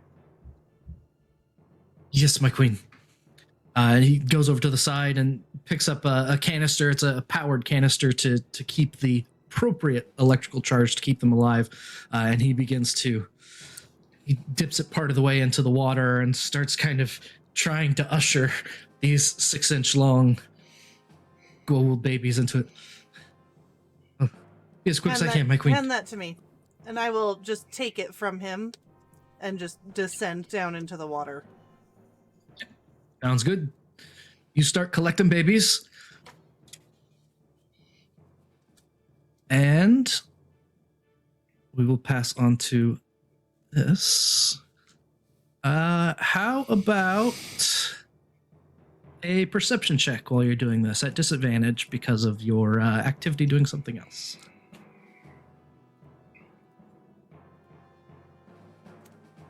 Perception. 6. You are definitely preoccupied. Yep. You can hear the shaking and the combat and all that's going on. But other than that, there doesn't seem to be anything particularly bothersome taking place. Event 1. There is another trio of shots that rain down.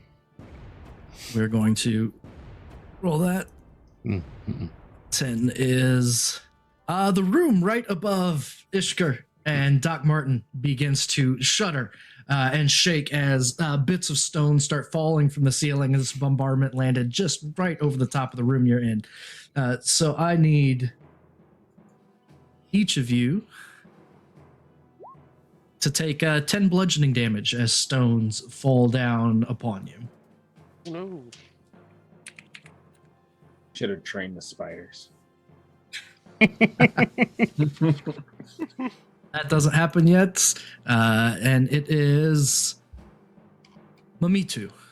It's your turn officially. I am just, my whole goal until I am stopped is to gather up my children into the canister and get them off of this planet. Okay. Do you want to use your charisma to do this? How do you want to influence your babies into the canister? If that is an option, then yes.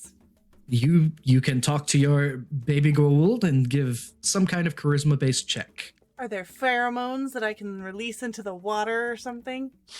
I don't know how accept. they do this. Weird sneaky. I accept that as a possibility of how Goa'uld communicate. Yeah. I would assume that that's how it works, because otherwise, how do they know Goa'uld from Goa'uld? Mm-hmm. My character sheet is somewhere. I have Goa'uld, I'm sorry. I have charisma save bonuses, but I assume that doesn't work here, right? Nope. Just some kind of other charisma, like persuasion, intimidation, any of those skills. Okay. Yeah, it's just a +1, so. Okay. Essentially, we're just seeing how long this is going to take you. It's going to be a 5 total? A few of them kind of swim in. A few others just seem happy to sense you, I guess, for lack of a better term. Like, Mommy, you're not dead. So that is your turn. Yep. Uran. At the moment, there are 2 Jaffa that have come through the gate. You had considered hitting the button on your C4 detonator to clear some out. Right now, they're just trying to attack this shield. I don't want to risk damaging the shield and helping them with the concussion, so I will hold turn until there's 5 or more ghoul, or they break the shield. Okay. You will hold for that potential event. Thalos. I stuck you kind of in the middle. You didn't say exactly where you were, so I kind of just tossed you in the middle. Yeah, no, middle would make sense. So how much? So I would have held this ability until shit was going down. So I'd like to make an argument to slightly retcon that this happened first. The Inspire feat, whenever we were last together. Okay. So, I'm assuming the tension die is real freaking high for this. The tension die is a D10 for this. Yeah. Okay. I First of all, D8s. yeah, it's the. Yeah, so it's 1d6. So everybody gets. Are you kidding me? That's the number. until you take damage,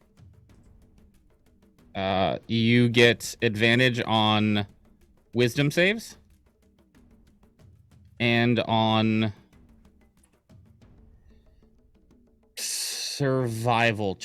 deception checks to everyone. Yep. Yeah. So I mean, what's going on down here at the gate? At the moment, there are Jaffa that are starting to come in through an open gate. But the shield's still up, right? The shield is still up. Yeah, I mean, I would come closer. I'll do the Inspire thing as my action then, because I mean, I'm waiting for something to happen. Sure. And I'll hold an action in case the shield breaks, or in case something else comes in that I would take an attack at it with my staff. Okay. Then that's not happening yet. All of the Genesi who are not in great shape because they didn't get their primtas yet are kind of waiting and watching. They look toward Nock. What is your order, Lord? We'll wait, and then you will kill. Yes, my lord. The two Jaffa inside take shots at the shielding on the gate.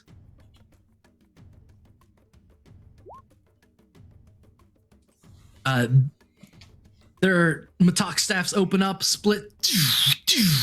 The energy ripples across the gate itself and does some damage to it, but not a great deal.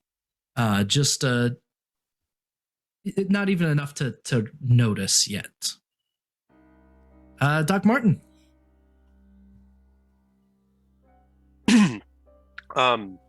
Would I have gotten the bonus from Talos before or after I got hit with rocks? We retconned it so everyone gets it. Sorry, that's my That's fault. all good. I should've just said wanted to before check combat. if I would have heard it with it being like. Mechanically, Anyways, you I wouldn't get get it it now. because of distance, but we're not going to mess with that. Yeah, that's what I wanted to know, basically.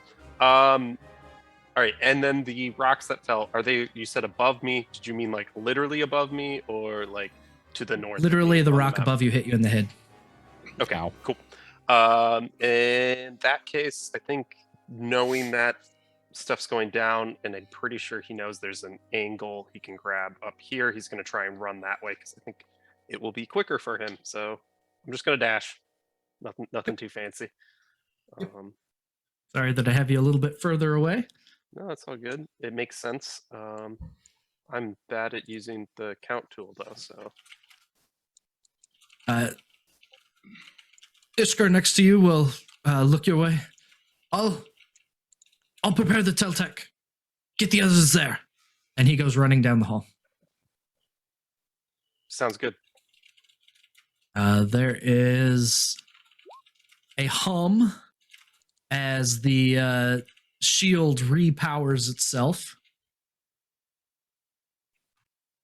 and appears to go back to full. Can I just say how thankful I am that you have a shield regen in the turn tracker?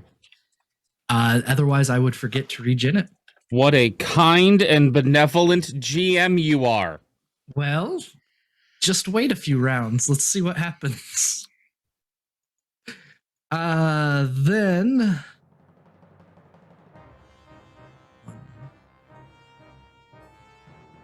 6. No one is close enough for any of that to matter. Oh, I forgot that's with advantage. Which is still awful. All right. Awesome. Goes to event 1. Get my cheat sheet back up so I don't forget anything. Event 1 is the orbital bombardment. There is that sound once again from above as a trio of blasts rocket through. Room 1 is off into the middle of nowhere land. So somewhere in the base, there is the shaking and falling of rocks. But nothing that bothers any of you. That doesn't matter yet. And Luca, it's Mamitu's turn. Do I need to continue to roll to see if they... So you need to... It's not a get it until you get it. It was either going to be 1 round or 2. So this round you're able to get the rest of them to get into Okay. the container. I was about ready to roll in Twitch chat. I can't get dice to like me anywhere else. What I'll do is this. Go ahead and give one more roll. If you succeed... Oh, a 10? Okay, well, what I was going to say is if you succeed, you can also move. If not, you waste A your movement plus too. 1 with my charisma, so... 11. So 11's not going to do it. So you, for the rest of this turn, you finish getting your babies into the jar.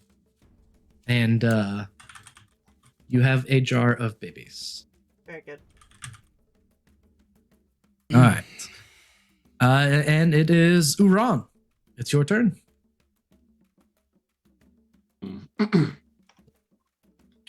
Uran is just gonna go over to Nook while the shield is full and say to him, "This is foolish. We need to run." I'm gonna whisper that to him just so his guys don't hear it. He will look at you and his eyes will narrow. I will not leave her behind. He's referring to what's her name, right? Okay, so It's the only her you can think of. yes. So in that case, Uran's gonna radio the team on the chat, say, "Where is the thing? The woman." Ugh. Did anybody hear me? No? Well, everybody can hear through the radios. Because She's in the wouldn't know room. how to work that. Yeah, and she's in the room to the north I collecting. am her- busy. My hands are busy. I'm not radioing back. She's in a room to the north collecting her project. Go help, and find us way out of here. Coming back from the ship, we have a way out to the east.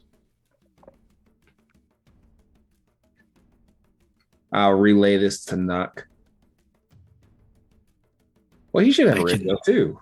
So, There were no extras. oh, okay. I'll relay this to Nuck. That's fine. We're standing right here. Talos, I your can hear turn. your radio. I can hear you. Talos using his radio. It's like there's a loop because the radio of Talos and Uran is too close together. Oh, crap. He's right there. We did not get a sense of humor. I love it. You Okay. like look up. Wait, why were you the only one to answer? The guy standing beside me is answering. No one else. I don't have an answer for you for that. Talos, you're up. Yeah. So So, I have a question. I have this handy dandy little ribbon device on my hand, and Talos would know, but Saint does not know. The kinetic wave, could it push, say, a large cart-like thing into other people and knock them prone? Okay, so the way that mini shields work in Stargate is I'm not kinetic asking if energy. it'll go through the shield. Oh, I just want to know if it would if it would push it back enough to knock them prone. If I stood like here and the shield Right. went down and I let it go, would it yeet that thing across the room and knock him prone? I would. I allow kind of want a- to give him disadvantage on the save. Is the mechanical thing I'm going for. that. I'd be fine with that. Cool. Then that's my turn. I'm moving over there and readying that action. Well, I can't because 5. That's a lot of moving. Yeah, 5. I'm heading that way then. 5, 10, 15, 20, 25. Wait, no. It's 10 Right. total, right? Right here. I don't see a ping. You're on the wrong layer. I am on the wrong layer. And you know what? I'll solve it by just throwing you there. I will let go There of is the the token most where you put efficient it. way for you to get where you need to go. Okay. Can I pull this guy in front of me? Kidding. I'm done. All done? Yeah. All right.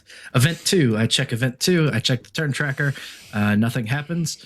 The Genese. There is something of a scuffle somewhere.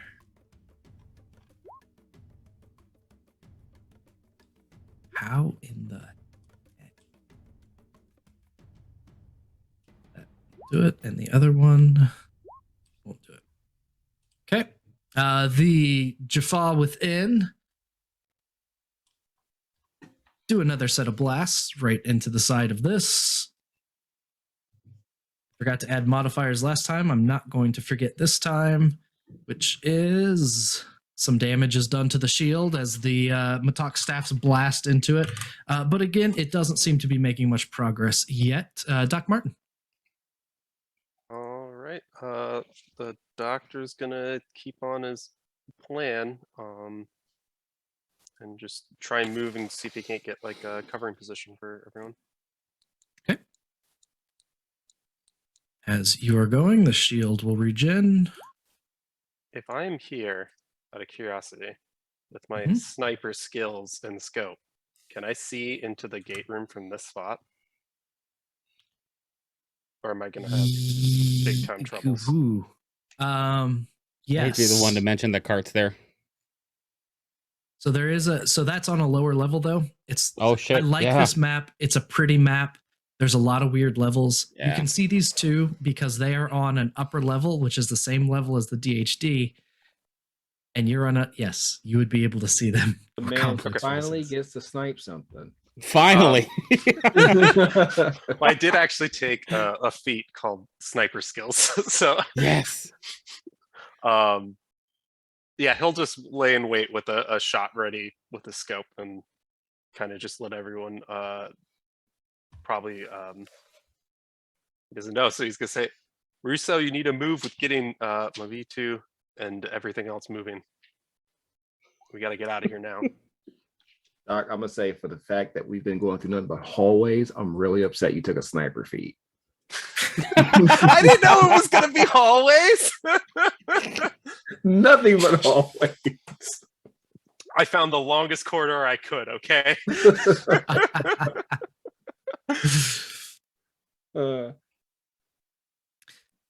There is Again, I don't think Mamitu's like answering back on the radio to you fools while she's busy scooping up her worm babies. That's so fun. I don't know yet, or I'd be very rude. makes sense. So there is other things that happen. There is another trio of blasts from above. There is a room number 10, which was just evacuated. Behind you, Doc Martin, you can hear more stones falling in that room as these blasts shake that entire section of the base.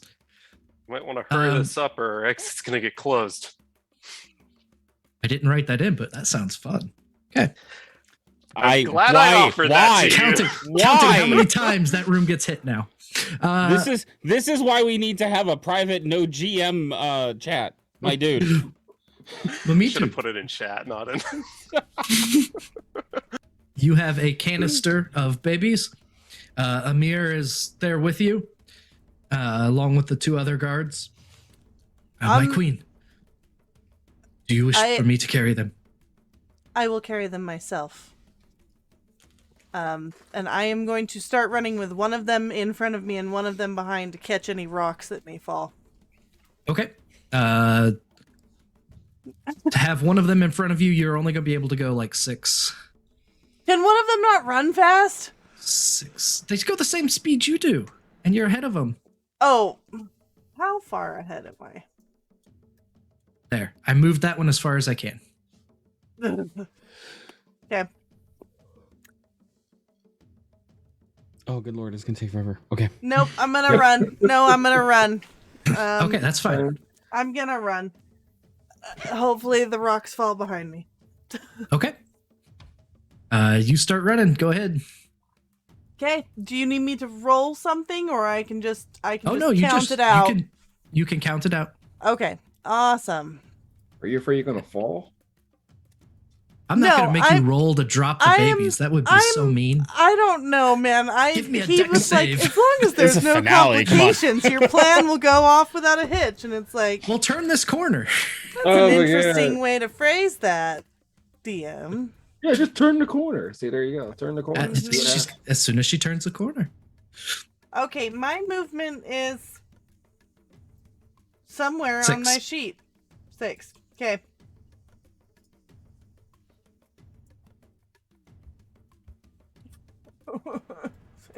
Okay, before you dash, let me tell you what you see when you get into this room. Can I share something real fast? go Luca, ahead. I just want to point out Stargate does have diagonal movement too, and you were just moving orthogonally. I'm gonna get you some extra movement there, girl. Okay. Okay, I can move diagonal. Can't wait. GM Ken, I'm right about that, right? This ain't Pac-Man, is it? It's my queen. I'm trying to get her out. You know what I mean? Yeah. You yeah, can yeah, get yeah. one more because you can't cut the corners of the wall, so you can get one more space by going diagonal the first move. She's skinny. She's svelte. She can do that. I'm kidding. Okay. I mean, yeah, she's military. She keeps it tight. Just sliding against the wall. When you enter this room, before you use your dash action so that you have some informed, there are a number of Genesi that are looking around frantically. And you can see one dead here and another one dead here. While the other 1, 2, 3, 4, 5 in the room are looking around. Where is it? Where did it go? I don't know. I didn't see anything. You shot at it? I shot, but I don't know what I was shooting at.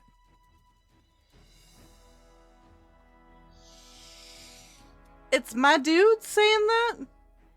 Those are your dudes saying that. I will just call out for them to stand up and put themselves in the open so that I may pass by. The Genesi will turn and look your way for a moment, and as they look and see I'll your flash my Yep. I'm your just gonna eyes keep my flash eyes white. flashed. Now, because you do not have a voice mod, I don't. Sorry. are you using gold voice or normal voice? I'll absolutely use my power voice. Okay, so they immediately, their eyes will turn to, my queen, there's something in here. Be careful. It's, Attract its invisible. attention so that I may go by. Yes, my queen. I mean, that's Amir what they're comes here for, running right? up behind. That's why I keep them We'll do around. We'll do our best. Uran, it's your turn.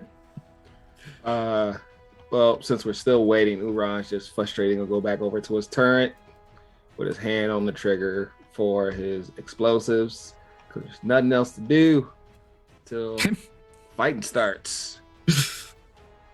Well, you can always turn the shield off if you want the fighting to start. No, not that eager to die. Okay. Talos. So I would like to use my ribbon device as a free action. I can send a telepathic message into someone I can see's head. Yes. I would like to send the same message into both of the two people behind the shield's head. Okay, I'm okay with that. Here is what I would like to say. Mhm.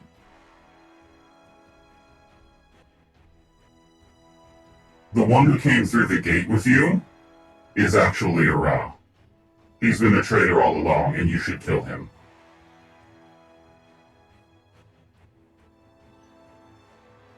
Okay, so you're trying to convince the two Jaffa that each of them are Arad, the Gould. Yes. Okay. They will shake their heads and say, I'll hear no false god. Wepwawet is the only real god. Oh, you And they both yell that out loud.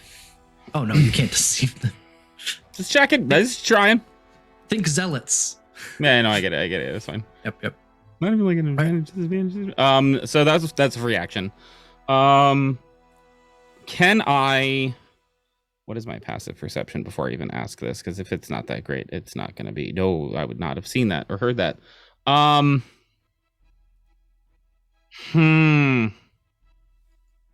It seems like everything above me is taking a decent amount of time, or a normal amount of time. So that wouldn't make any sense. Doc, you said that you were doing Overwatch, right? Did you say that on the thing or not? I don't think you am. did. I don't know that I did. I think You I didn't, okay. more said that we need to get going and all that jazz. Okay. And then GM, one question. Is this the only way through, or does the queen have to come through where we are standing? Here? So, or can she go here? no one has looked for any other path. The only path that is currently known is that one. You've been in the you've been around here long enough that if anybody wants to look around for an alternative route, you can go over and look. Okay, fine. Pretend there's an S on that. Sure.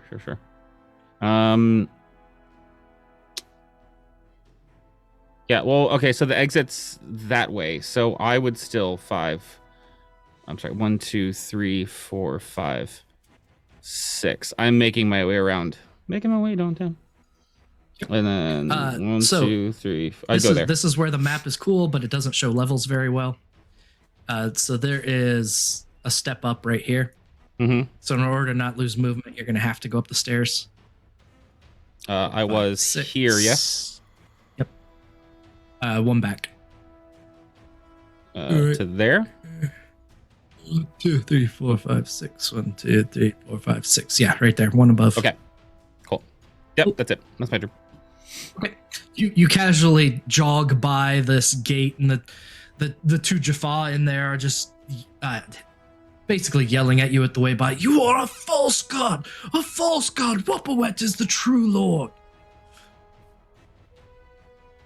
I mean, I'm Tokra. I'd flash my eyes at them.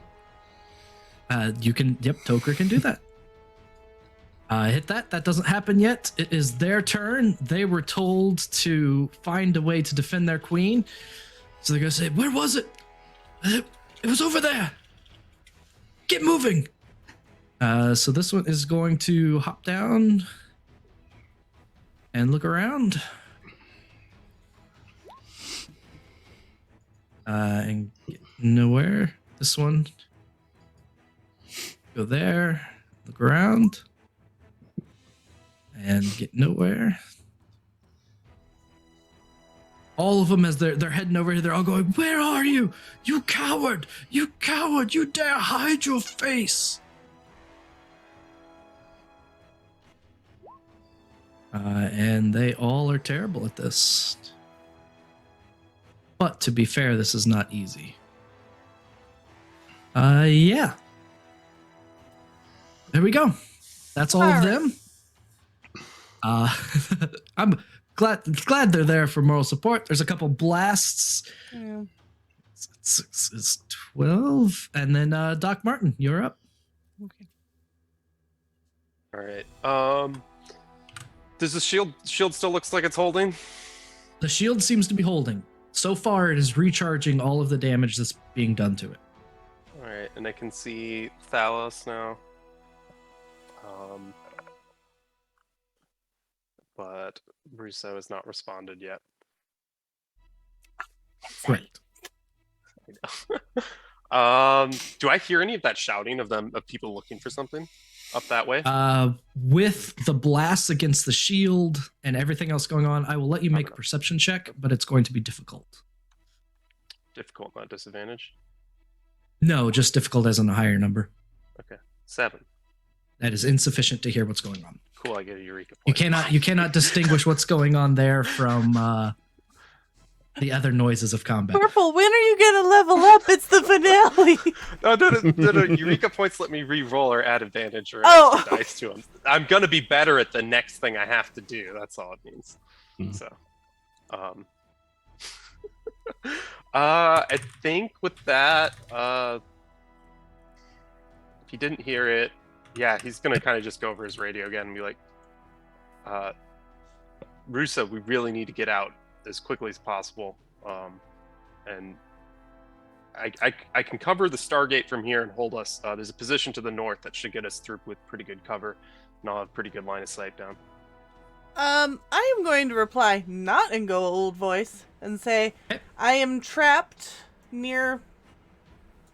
What would everyone's name for that room be, GM? Because I am not going to say birthing room. So we had the kind of, we'll call that the rec room. Okay.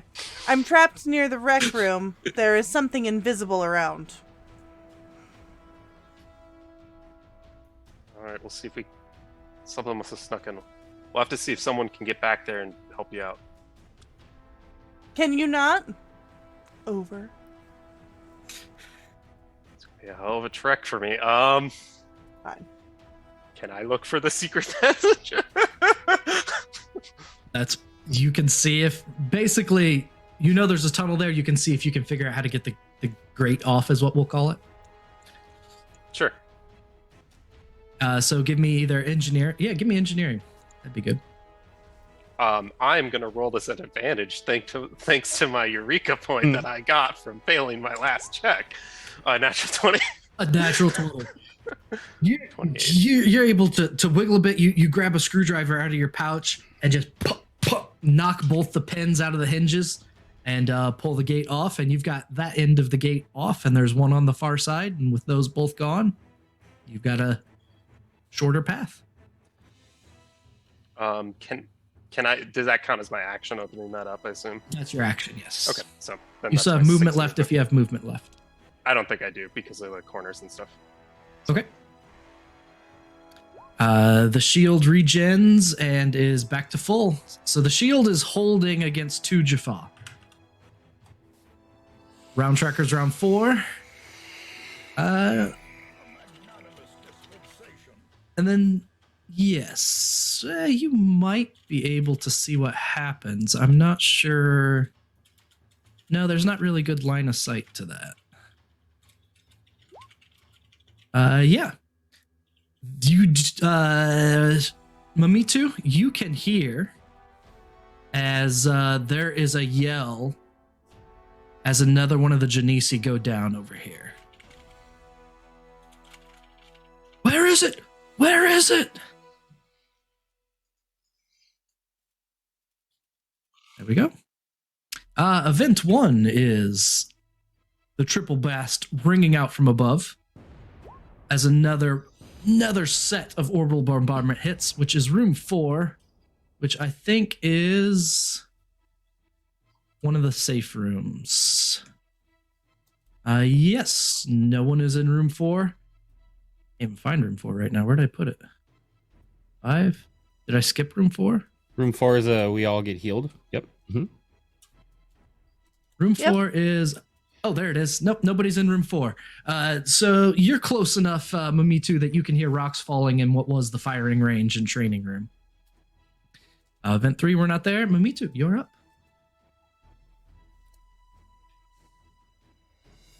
Do I have a device on my hand? There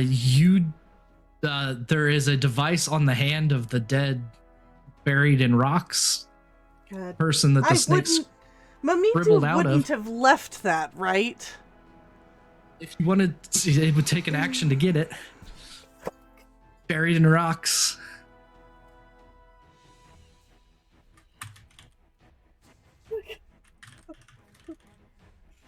Yeah, can I use up an action saying that I got it?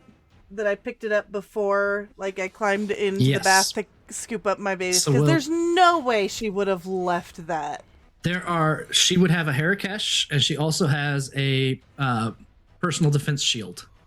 Okay. So if you want to burn 2 turns worth of actions or 1 turn each, you can grab those because they're buried under heavy rocks. They were there. I could have made clear they were there, but that's all right. It's up to you. Yeah, I'm gold. I'm not going anywhere without my stuffs. Okay. So essentially, instead of moving, you'll burn your turn having, while you were there, you would have grabbed those. Yep. Okay, that's fine. Yep. All right, so for healing, we will have 4 tension dice floating of healing. So you can use a 1d10 for healing anytime you want. Let's see. Increasing threat, I will... Okay, I know how I'll increase the threat. And then special reward. The hope was... and all of you can have advantage on your next whatever you do. Okay, so everyone gets an advantage. You have 1 tension die of healing that you can use at your discretion. And then... Yeah, and then the third one was I'm gonna add a Jaffa. All right, so that is Mamitu's turn. Retconning that, Uran, you go ahead. All right. Hearing all that, Uran's going to yell at Nock. Your female is in trouble. Go save her so we can leave.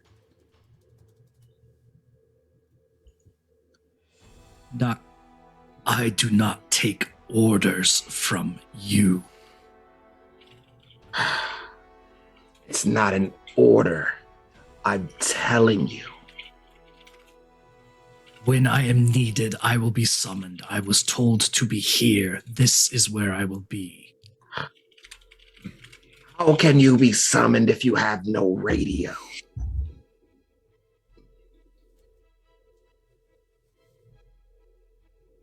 You will watch the gate, as will I.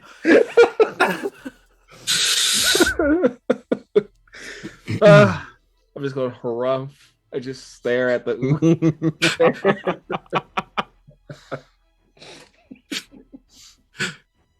Thalos. Okay, so I did hear that she's trapped over the radio. Yeah, I just said it over the radio, so. Yes. I'm not sure what Stargate's rules for jumping are, but if they are the same as Dungeons and Dragons, I should be able to clear that no problem. You should be able to clear that no problem. So I'd freaking take off. 1, 2, 3, 4, 5, 6. Yep. The jump is an action though, yes? No, it's part of your movement. Oh, well then hell. 1, 2, can I jump down? That is up. Can I jump up? You could have just gone up the stairs and gotten there in the same amount of time. Cool, 5. Do I see anything? Oh no, I'm 6. Do I see anything up in this room up here? Can I see into that room at all? I don't know how far it goes up. 6. Because it looks like there's like a little waterfall thing. There's a waterfall there. You cannot see in that room up there. There are 6 Genasi with Matok staffs ready, hoping to defend their queen.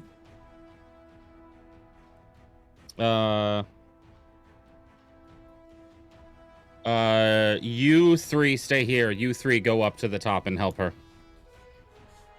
Closest Yes, and my furthest. lord. Okay. Closest and furthest. Got it. Furthest are going to go help. All right. Event That's my 2. turn. What round is it? It's round 4. Event 2 doesn't happen. It's their turn, so those 3 are going to go. 6. 6. 6. They head up that direction. These ones doing their best to obey are going to basically move around randomly looking. Where is it? Where is what? What are we even looking for? I don't know, but she needs us to find it. There is nothing to find.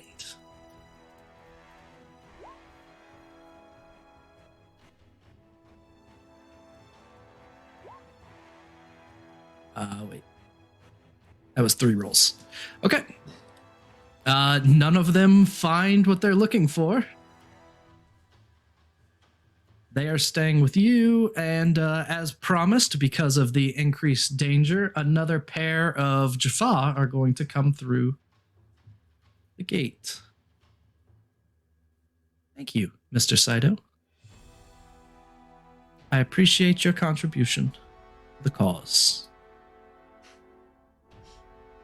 And all 4 are going to start blasting at the shield. All the Matok staffs open. 15, 12, 13, 11 is 7, 6, 6, 12, 19, plus 5 is 24. All right. The shield takes some damage. It flickers. It doesn't go down or anything like that at all, but it is starting to... it's definitely feeling that compared to the others. Doc Martin. All right. I'm gonna move myself up.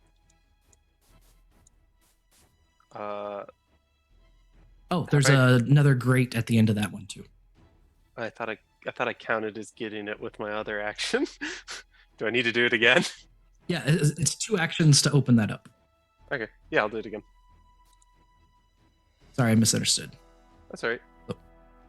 Yeah, I'll just do normal Yep. one. You're good. You pop that one. Is that my action or part of my movement? That's Was your that was action. my action last turn too. Okay. Yeah, I'll just there then. Okay. You get in here. There are a lot of Genasi that seem to be looking around for something. What are you looking for? Something is killing the others. It's between us and our queen. Great. We'll find it already. We are looking. For the first time, the shield regeneration does not take it back up to full, and we're at start of round 5. Excellent. So as you are looking,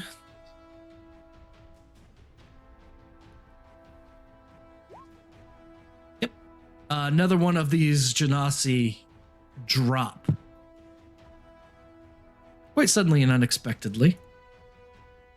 There's maybe the briefest of shimmer that you see, but that's it. As another one falls. Predator. Got it. What is going on? Where is it? It has to be close to him. Trio of blasts ring out. The entire building shakes. Room 5 is where the Mamitu currently would be as you're retrieving your stuff. So that is 2d10 of bludgeoning damage, which with a 1 and a 4 is only 5 damage that you take. And it's insufficient to kill the Genasi. So that skips to that. The event 3 is not ready yet. And Mamitu, are you going to spend another turn looking for your personal defense shield? Or are you leaving with just your Harakesh? No, I would want the shield as well. Okay, well, let's do this. Why don't you give me an investigation check? And if you beat my DC, you would have got them both the first time.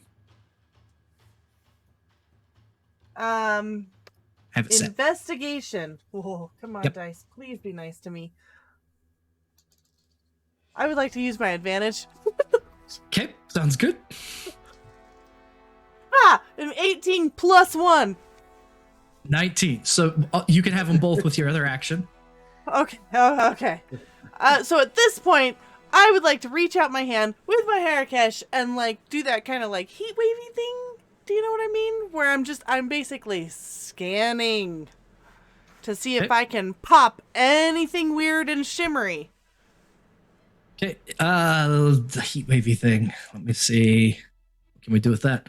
I will give you, instead of having disadvantage on your perception check looking for this thing, Oh no, you're gonna make me roll again. you can roll a perception check to try and find him. Oh no. Okay, here we let's see, go. what- Come on, dice. The range Come of on, most dice. abilities on a Harakesh is 5 meters, so essentially in a 5-meter circle around you.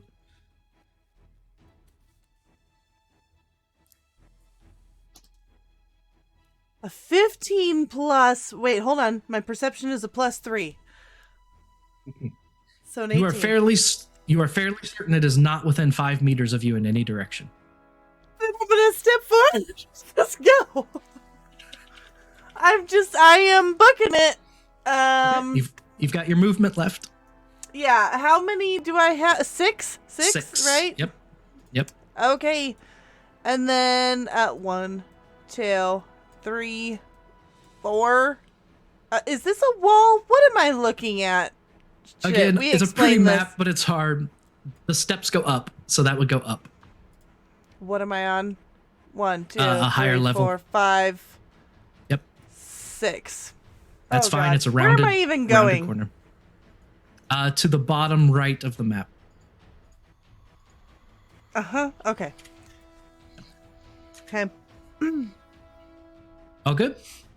I guess good so far. Uran, go ahead. Well, the shield is still up, and he's exasperated from talking to Knock, and all he can do, he sees 4. And Is the guy the different? Is that just another guy, or does that look like he is a higher rank? He's a higher rank. Oh, okay. Yeah, you know what? I'm gonna use. Yeah, you said the shield didn't get fully recharged. Correct. But it's still holding pretty strong. All right, then I will just hold out. I'll Okay. hold out. Keep my turn set for if they break Thalos. it. I would turn to Uran and say, Uran, as I said, trust others to do what they do. You have this? This will be easy. You go. I have no doubt for you. And I will. Okay. I will book it. 1, 2, 3, 4, 5, 6. Yeah, 6. And then they're all leading. Doctor, what is going on? Use your words, Doctor. Sorry, I just came out of a passage. It's out of breath.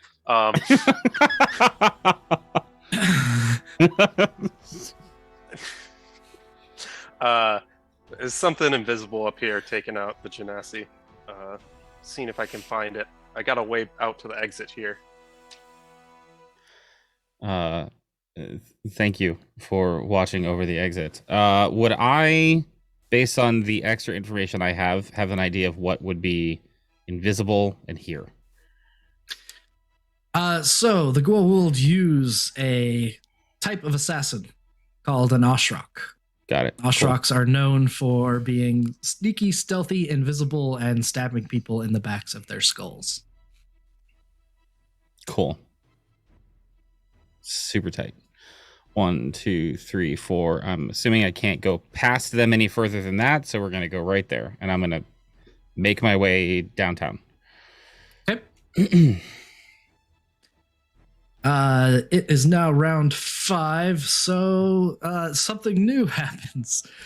The gate itself ripples again. And that trio that you heard before repeats, but this time it is much louder. It's not muffled by what's from above, but something starts blasting directly through the gate. The 4 Jaffa in there are vaporized as the entire interior of the shield glows white like a miniature sun. And that is 3 of those, so that is going to be this button, this button, this button. 18. Math is hard. 34. So all 4 of those die. And for the first time, the shield looks like it is taking a bit of a battering. Uran, in the room, you can see just smoke rising from the stone inside of the shield. The water has partially evaporated within the shield. And there's nothing left of those Jaffa. It is the riflemen who are doing their part to find the invisible figure. They're there. Oh, disadvantage is a terrible thing. Makes that nat 20 not matter at all. 6. That one, this guy right here points and yells, "Right there! I see a shimmer right there!" As he has at least found it. You know where it is because you can recognize the shimmer. I'm going to put it on the proper layer. But any attacks against it are still at disadvantage or anything at all, but you do know where it is. The remaining start taking their shots at disadvantage. That one's going to miss. This one's going to run up to it, and this one's going to run up to it, both trying to melee it. All at disadvantage, and all miss terribly as they try their very, very best, and it's not even close to being good enough. Dr. Martin. All right. Can I see it from where I am, or do I need to move up a level? You can see the shimmer of it, yes. Okay. Then without moving, he's gonna take aim with the sniper rifle and try and get a shot off. And I will use that advantage given from our good old friend, Mr. Saito. Sounds good. For 25 to hit. So you are at disadvantage unless you have a way to give yourself advantage. I canceled it out with the advantage from. Okay, that's right. I just wanted to. Yeah. Yep, got it. 25 will hit. For 28 damage, and because I took sniper skills, I get to add an extra tension die if I didn't move, which I didn't do. Okay, so that is a D10. So an extra 5. So that is a total of 33. 33 damage. Got it. The bullet disappears into this shimmer. There is a. Any blood spill out to make it clear where he is? Nope. Okay, that's all I got. Shoot it through flour. Shield regenerates, but not much. It is round 6. It is the Ashrok's turn. You are the only one that has done any kind of damage to it. So it is. Well, start heading. It's going to have to kill someone to head your way. It's still technically invisible. It still has disadvantage. It still wipes, or advantage, rather. It still wipes the floor with that guy. And that's as far as it can get. Takes partial cover next to that wall. Vent 1 is the blast from above, which hits room 6, which is where quarters. you were all sleeping, your sleeping quarters. You can hear the rocks breaking through where you'd been living for the past few weeks. Vent 3 doesn't happen yet, and it is back to Mamitu.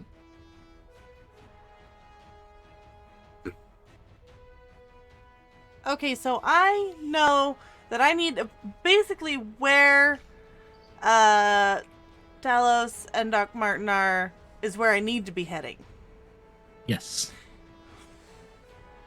Okay, even though I know the dude is that way, I feel like I gotta go that way. So here we go, dashing, going 6. Okay. 1, 2, 3, 4, 5, 6. Going all the way down here. Okay. Okay. All good? Yeah, man, I don't have any way. I can't reach him yet, right? No. With a blast? 5. That's, yep, 5 5 meters. meters. Yep. Okay, that's it then. Wait. Waiting. Russo has a gun on her. Yes, she does. I would like to shoot the shimmer. Shoot the shimmer. All right. Okay. At disadvantage. Now you have a P90. So you can take a single shot, which gives you advantage, which will cancel it out to a straight shot. Or you can leave the disadvantage and have an extra D10 of damage.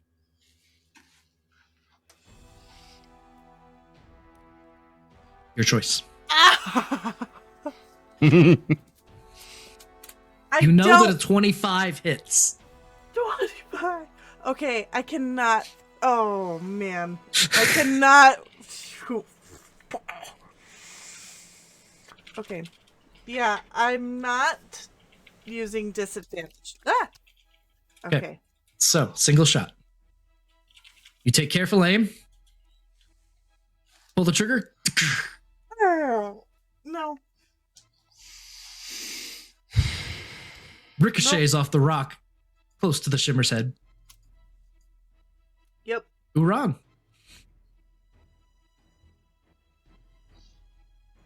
Uran. Well, there's nothing else here left. So Uran's gonna look at Nook and say, that shield will fall next round. There is fighting behind us.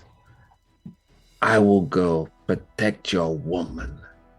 You stay here and die. And he is going to, let's say, what's my full dash? 60? Probably. Well, it's 6, 12. 6 squares. 6 squares? All right. So 1, 2, skip a few. Wait, squares are 10?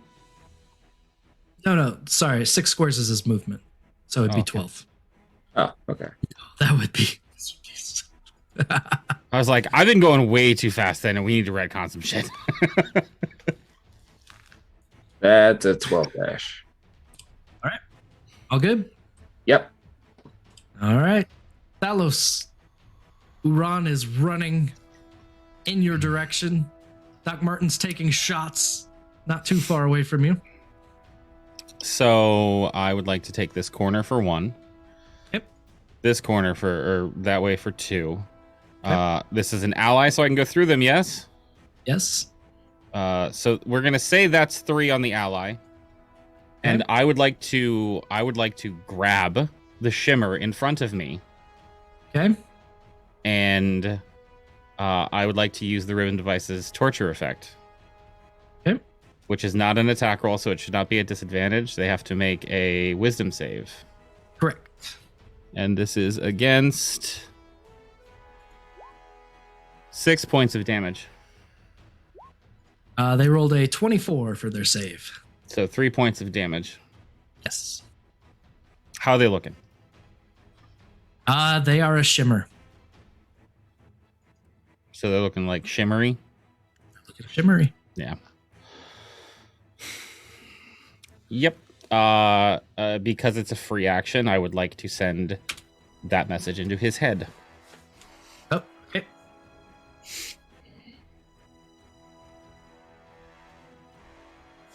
He will say out loud, because all of them don't give 2 shits about what you're whispering. Mm-hmm. Hear from the shimmer itself. Wait, let me hit the magic button. You have failed and failed and failed again before my lord. All of you will die. I will continue my movement across. Okay. He's going to stab you if you do that. I'm aware. And because he is still invisible, it's with the advantage, which is only an 11. I forgot it No, rolls thank you. advantage automatically. No, thank you. All right. So, you slip by event number 2. We're past that round, so it is the trio of door blasts. 11, 7, that's 27. The shield is still above half strength, but not by much. It's starting to lose its opaque blue color. These all do as they're told and just pile on. Queen! Hi, Queen! Run by, we'll take care of it!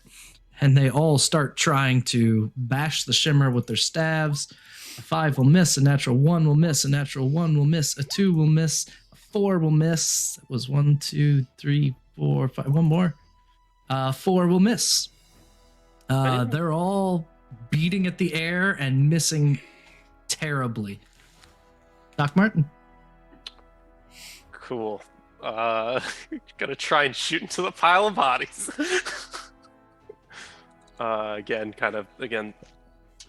Using his sniper training skills, gonna sit still. It will be at disadvantage this time though, because I don't have an advantage to cancel it out. And he has partial cover because he slipped around behind that rock. Ah, Or behind the wall. gotcha. It's only 11 then. It ricochets off the wall next to him. Okay. Anything else? Nope, I think that's all I got. The shield will regenerate some as It goes down. Round 7. It is the Oshrok's turn. He is absolutely pissed. Is going to try and kill that thing and absolutely eviscerates this Genesi. 2. And walks over here. Event 1 is a trio of blasts from above that tear up room 10, which is a room no one is in at the moment, but it is the 3rd time the escape route has been hit.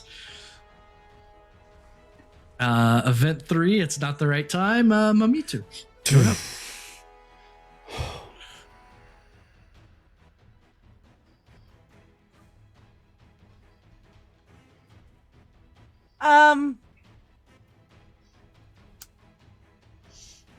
Yeah, I'm gonna dash. I'm gonna dash past my buddy here.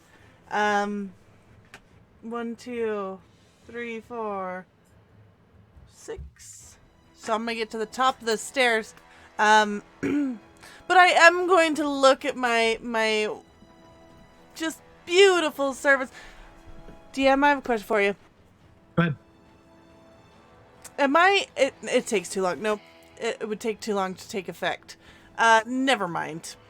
I was going to shove one of my babies into the stomachs of one of these guys, but it's fine. Because I think it takes like 12 hours or something for the effect to take. For the healing. Into a dead one's body? No, into Or one of living these ones? that are still alive. Okay. You go. It would take a while. You go, Yeah, it's Glenn, not go, going go. to. Okay, yeah, no. I'm just going to run and I'm going to say you will be blessed in the afterlife. And just like continue running. Okay, sounds good. Okay. You can you've go got more spaces. 6 right, if more you then. dash. Yeah. If you're dashing, you've got 6 more. Well, I've been dashing this whole time. You're going 12, aren't Dashing you? wrong. Are you going 12 the whole time? No, I've been going 6 the whole time. I'm not counting everything. All of you do. When you dash, you go 6 twice. Oh, it's fine. It's okay. It was on purpose. You delayed it so that he'd move out of the way so you could get through smoother. Okay, I'm gonna go down these steps. I'm gonna go this way. You're doing great, sweetie. Past this. 4, 5, 6. I can move through my buddies, right? You can, yes. Okay, so like what? Right there? There. One more. Okay. And then because the attack was against... Yep, he took his turn in between, so he does have a blade at the moment, which is a 25 to hit. That's on Or- you, mommy. Total of I almost max damage of 15 plus 19 is 34 damage as you try running past him. Even though he's engaged? Fuck. I assumed I would be safe because he was engaged with Thalos. Opportunity attack on the way by. Shit. Okay. Remember, we have some healing. We have a D10 of healing, or 3 D10s of healing floating around still. Mm-hmm. So if it's You- gonna be 34, can I take a D10 of healing? You can have mine too.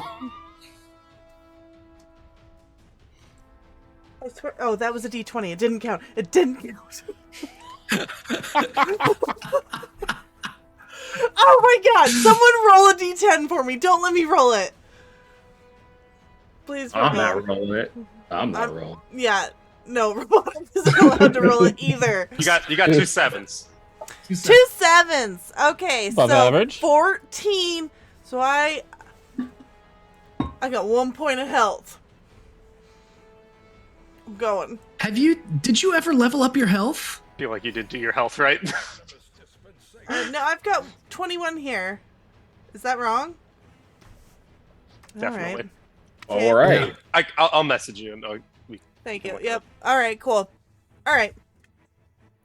Oh, thanks. Ron, go ahead.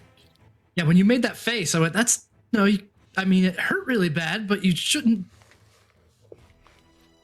Here's the problem. This I is- switched halfway teams, and I know. everything's all messed up. 4, Yep. 5. A full move is 6, right? 6 is a normal move, yes. All right. But a he's dash gonna- is 12. all over here. He's gonna look at the team and go, "Where's the female?"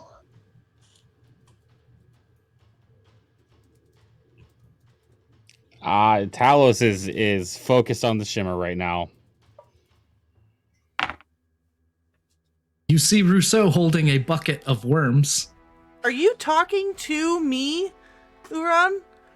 Like, do you say that to me? I just say it to the team in general. Okay. Yes.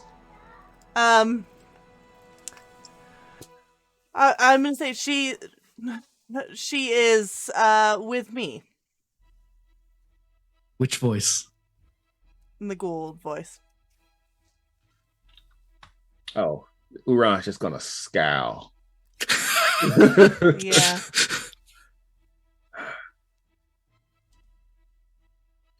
He's gonna sigh and say, "At least I don't have to hear about debriefings."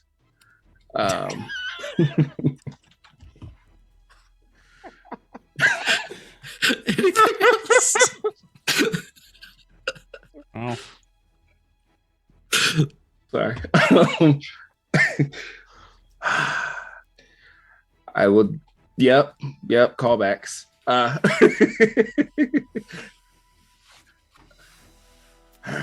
I'll deal with you later. Why are we still here? Trying to leave, there's an invisible guy killing us. There is a Ashrak. What? Ashrock. Ashrak. Can I do a perception check to see if I spot it? You know it. You know where it's a shimmer. They point out where the shimmer is. Yeah, I will point. You won't be able to see it any better than you currently can. There is a shimmer that has been identified. I want to throw a knife at it. You can throw a knife at a shimmer. Go ahead. 11. That will miss the shimmer. Boo. My favorite knife too. Oh well. I'm done. Okay. Thalos. so I'd like to think that when this happens, the dead body fails the check. I would like to emit a blast from my ribbon device. I actually correction DM real quick. No.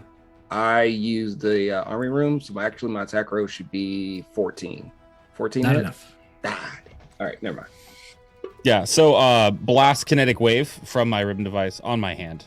As the body next to it goes flying.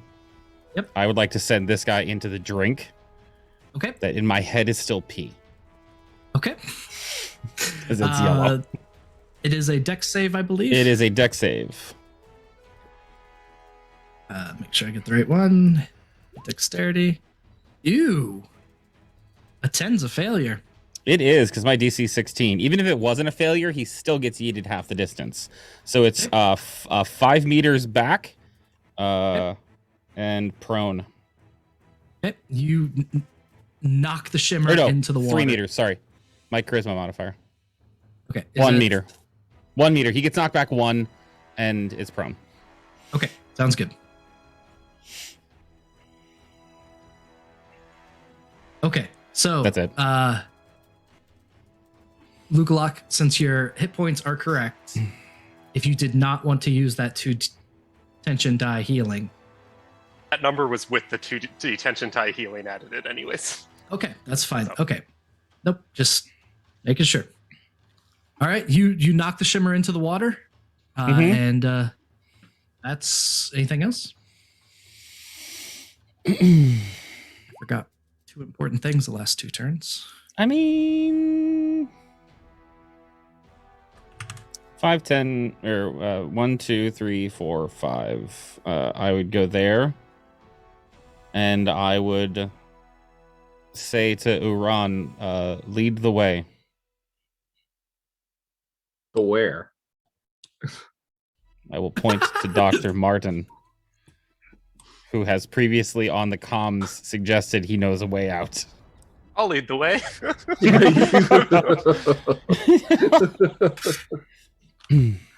777 is 21 more damage to the shield around the Stargate. The riflemen all come up to the edge of the water and try to blast down into the water. 1, 2, 3, 4, 5 of them. All with disadvantage because they can't see. Natural 1 will miss. 3 will miss. 7 will miss. Natural 1 will miss. 13 plus 4, 17 will miss. 9 plus 4, 13 will miss. They have yet to connect at all with this thing. Doc Martin, you're up. Can I see him from my angle yet after he went down there, or would he have cover?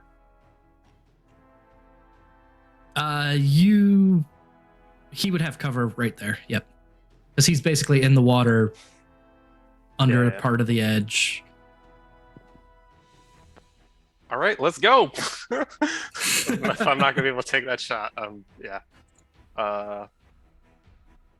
Yeah, so I'll just kind of say, follow this way. We need to get to the Teltec. Anyone doesn't make it, and he's gonna just start going. And I can dash, I think. I don't see any reason not to. I think that's where I can get. I think that's everything I got. Sounds good. The shield regeneration kicks in. I must say, I thought that the shield would fall before now, but that's all right. It's pretty close. Shield 8, it is the Oshrok's turn. You see the shimmer head toward the waterfall, and then you lose it as it goes down. It's out of all of your line of sight. You no longer know where it's at. Can I ask a question? Yeah, go ahead. In my head, because of the layered map thing, that was far down. Probably 10 feet. Fair enough. I mean, and I feel like the water would make it difficult for him to climb out of the 10 feet thing. He's floating there. How are you going to climb 10 feet if you're floating in water? Sorry, just making an argument for us to escape. No. That's it, DM. That's it. He moved half distance because he doesn't have a swim speed.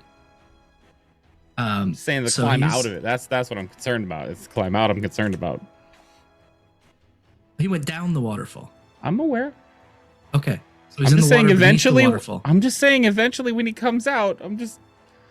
Listen. I'm trying to give us every chance we got. It's the finale, and you're gonna kill us. So far, I haven't killed anyone except almost Lukalock in a single blast. You know what? Let's see if there's rocks in front of the doorway when you get there.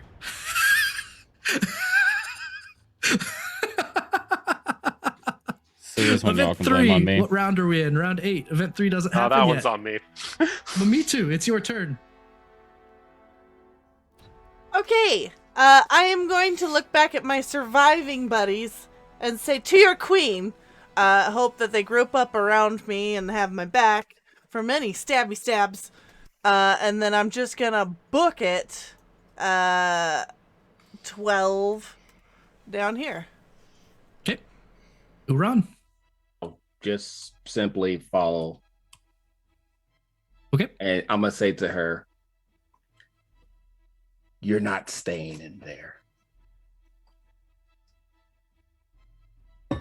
I will just kind of smirk at him. But we're running, so I'm not doing much else. Thalos.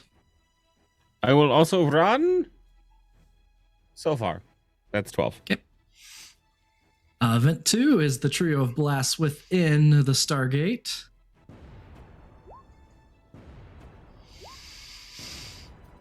Which is only a 6, 11, and 13. 24 plus 6 is 30. The shield around the Stargate is below half health. The Genesi go to protect their queen. And all end up approximately here trying to catch up. My queen, we are coming! I love them. Good for them. They're gonna We're on our die. way! Both of you! Follow! Doc Martin, you're up again. That was quick. Yeah, I'll take the same path I did before. The shield regenerates, or enough to put it just slightly above half health. It is now round 9. It is an Ashrok you've lost track of's turn. Put him right where I wanted him to be.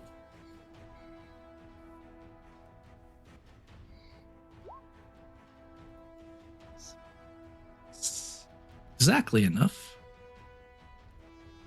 This scares No me. PCs can see what happened, so Huh, Neat. That's always a great. good sign. let that go unspoken. Event 1 is the rocks from above. As that trio from the orbital bombardment rains out, let's see if we roll another 10. 1, which is far away from everything. We'll ignore those rocks falling. Event 3 doesn't happen until next round. It is your turn, Mamitu. I'm continuing to dash, following 1, 2, 3, 4, 5, 6, 7. Like what? We're here, right there. Yep. Uran, Talos, same deal. Yep. No. Okay, no problem. We'll let Uran go because he's above you in the initiative. Hmm. Going this way, right? What? Where are you going? That's what. I zoomed too You're- far in. You're good. I You're got going the right way. Yeah, they're going that way. this way, right? Where? I don't see your icon anywhere. Just keep going. Oh, okay, just going upstairs then. Go. All good? Yep. Talos. 1, 2, 3, 4, 5, 6 gets me to there. Do I see Knock? You see Nock. He is diligently staring at the small sun that is growing in between the Stargate and the shield. Jesus. I will telepathically command him, as I said. This is Let a me free double action. Check. It's just to follow me. Yep, got it. Which hopefully he gets a turn before that dude. Important detail. Yep. And I will yell out.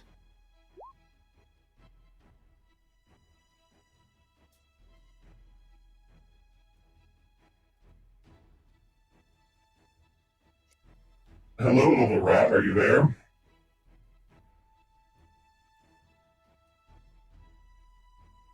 There's no I'm- response. I will wait. That's the end of my turn. We'll wait. Yeah, I'll hold a blast if I see the shimmer coming at me. Okay. Event 2 would usually be a bombardment, but it does not come through.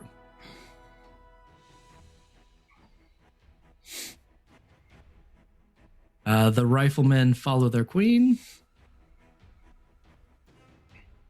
And we're going to approximate their journey as they slow. Doc Martin. All right, gonna keep with the path.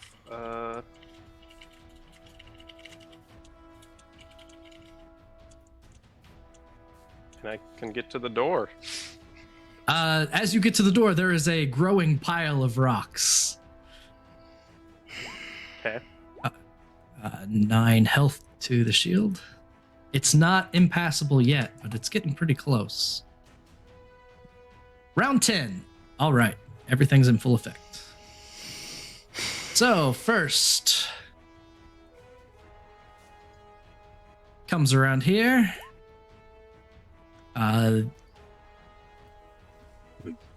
Talos, you can see as this Genesi falls. You can't see the shimmer because of the angles, but yeah, you've got a real good idea what's going on right there.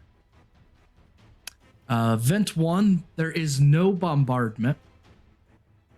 Nock says out loud, he looks to the right, looks over to the left to you and says, "Do I stay and slow him or go?" Go. "Yes, my lord." And he runs. Actually, with no one else around. Yes, my lord.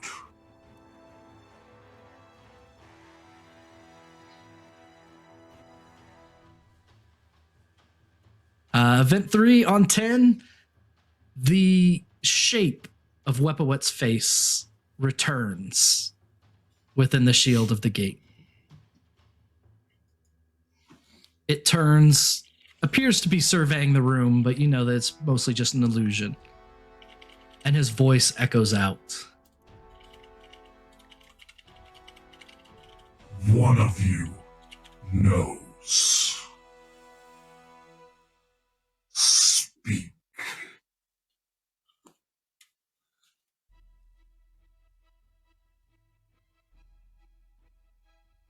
I mean, Talos will cross if he can, if we're out of initiative order for this. So you can speak, but there is still an invisible assassin making its way around. Okay. So I don't know if we want. No, that's fine. That's fine. Yeah. Yes. So we will. Okay, there we go. Sorry, find the right button. Where is Era? Where do you think he is? Is he not where you left him? In that garden? Ra took my prize from me. He hid Ra from my vengeance. He demanded my loyalty, and I waited. Perhaps you should have planned more while you waited.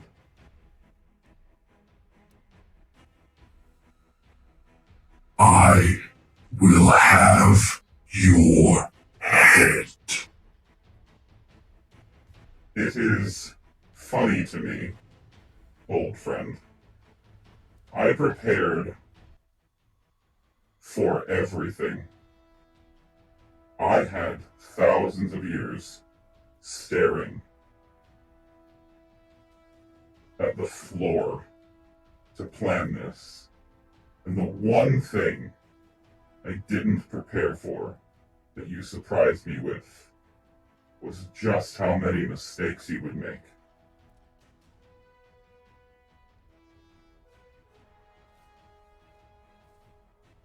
Ra, I saw you fall once, and I will watch you fall again. You may run today, but you will never escape.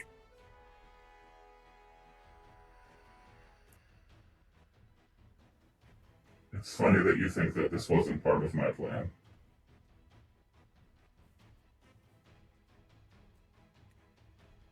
The face begins to shimmer to break up. Yeah, so I'm jumping down to the gate that I left open to go through the water and head out to the door. Yep. I don't know if that's my turn or not, so. Yep, Mamitu would have made it during that. Robotic would have made it during that. Talos, you would be going.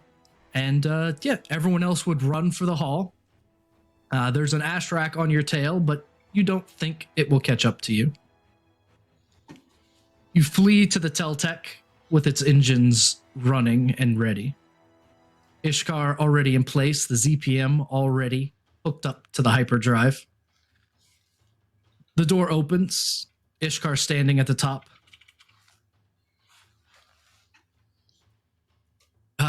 We're ready to go. Let's see, first would be Doc Barton. See you come running up. Are the others on ready. their way? Yep, they're right behind me. We need to get ready to go as quickly as possible.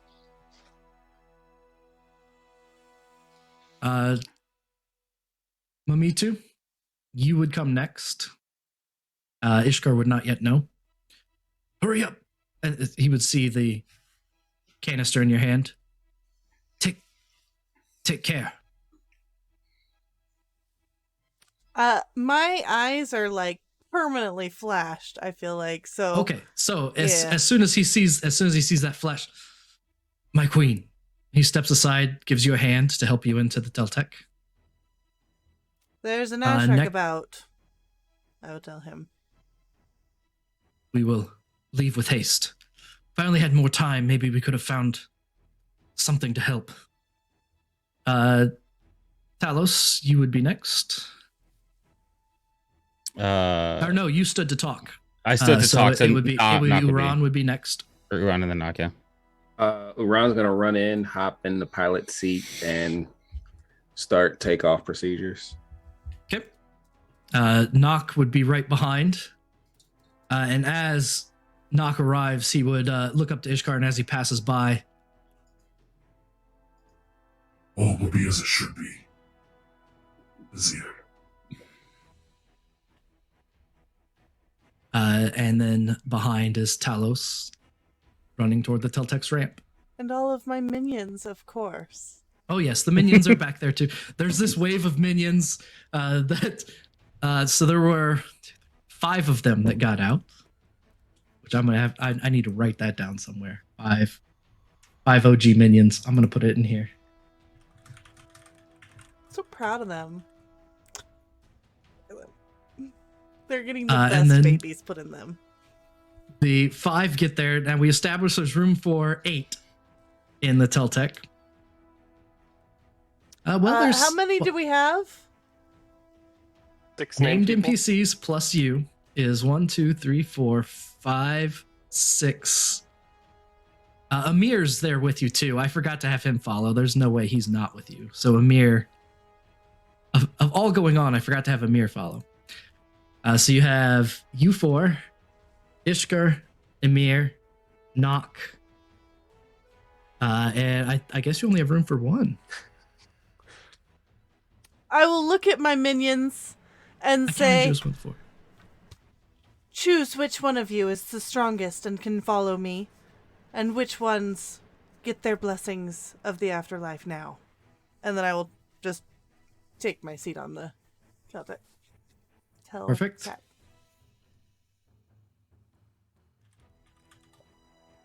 And then, sorry, answering a question.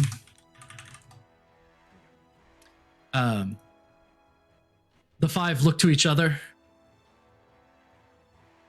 They decide. 1 follows up, and the other 4 go running back down the hall. For our queen! Doof, doof, doof. Sending Matok staff blasts down the hall as the glass begins breaking and the toxicity from outside starts to seep in. They run through that smog straight back. Talos, last one on. Yeah, as I come up, I would grab Ishkar by the shoulder, and I would kind of reach in, and I would grab Knock, and I would say, Ishkar, Sukhal. I never had any doubts. Thank you. We live to serve. We have waited. We are glad to see the Basilisk rise again.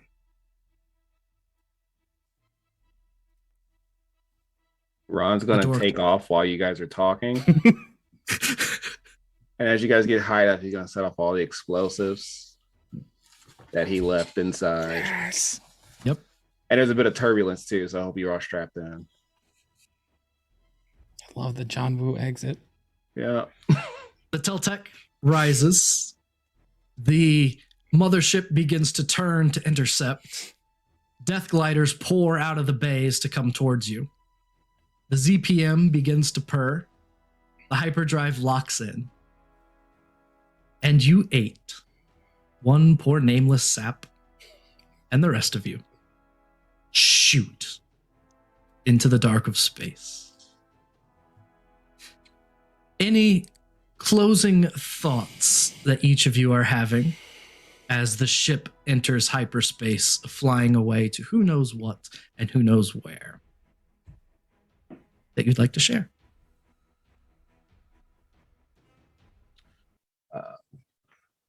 Ron's upset that there's so many Gould on this ship that flying straight into a star may just be enough for him to be remembered.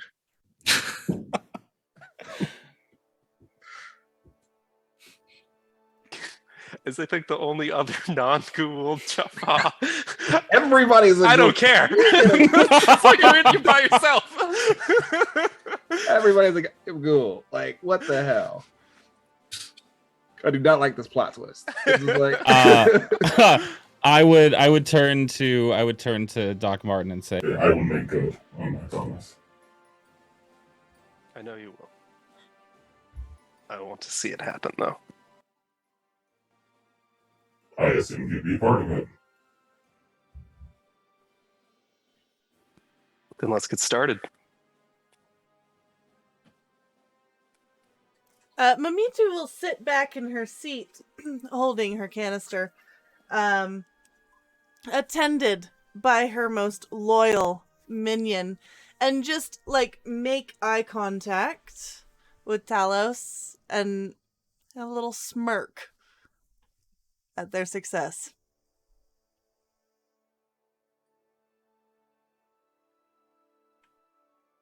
We've already established that I have a killer smirk, so.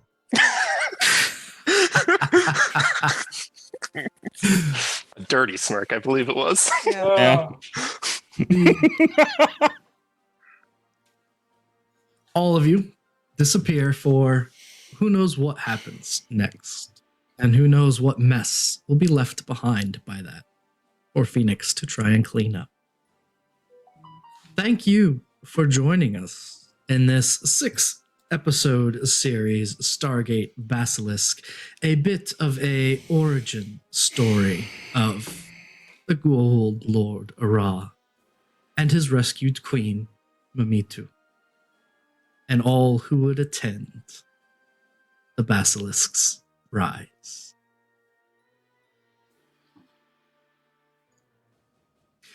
So, that is the end of our little story. We'll spend just a couple minutes for any comments, questions, concerns, conundrums, or qualms, or any last thoughts before we turn off the stream for the evening. one of you had to have an idea. Oh, I messaged Luca in the last session. I was like, I'm pretty sure it's Saint or it's not Core, and I don't know which it is.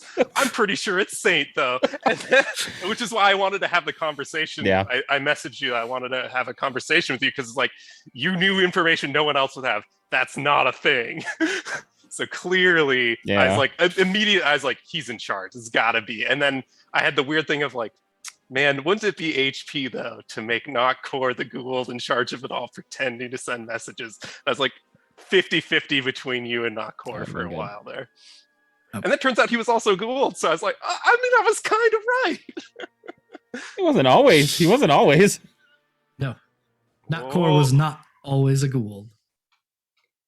Makes sense now. That explains a lot.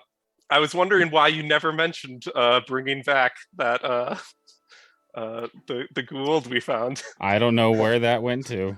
But I was like, as a player, I don't know. I didn't see it. I had no idea. As just like as a character, I guess. As a player, I was like, you're like, hey, we got this thing to bring back, and then you're like, oh, we don't have a thing to bring back. It's fine. Don't worry about it. No. So, for my own edification, what actually made it out of that base? All the named NPCs made it out alive. All of you made it out alive. Can we come ahead. back for a second? All of my yeah, go ahead. lieutenants and my queen made it out, as well as my new allies. So, all of my lieutenants is a very interesting thing. Oh, shut up. Because, there was a mothership that you were on. Oh, yeah, that's right. And someone did find another one of those jars. And so one of your lieutenants got mowed down by a minigun. Oh yeah, I know that. Two Yeah, others of you your son lieutenants of a were bitch. left behind on the ship for it to blow up. Whatever. Other Yeah, so important those- lieutenants made it. Doing a good job of mowing down your rankers, huh? Dude, let me talk. Let me just mention for a second the DMs. Whenever you started mowing down those jars, I was like, "What? No, I can't stop. You're not what? No, no, I need them."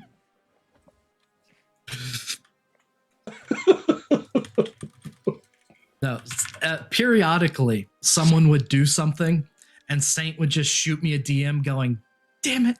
That's what it would sound like. I could like hear it because I'm sitting here watching these different odds and ends happening, and just when Doc Martin went through and screwed up the conservatory, that got a damn it DM sent my way.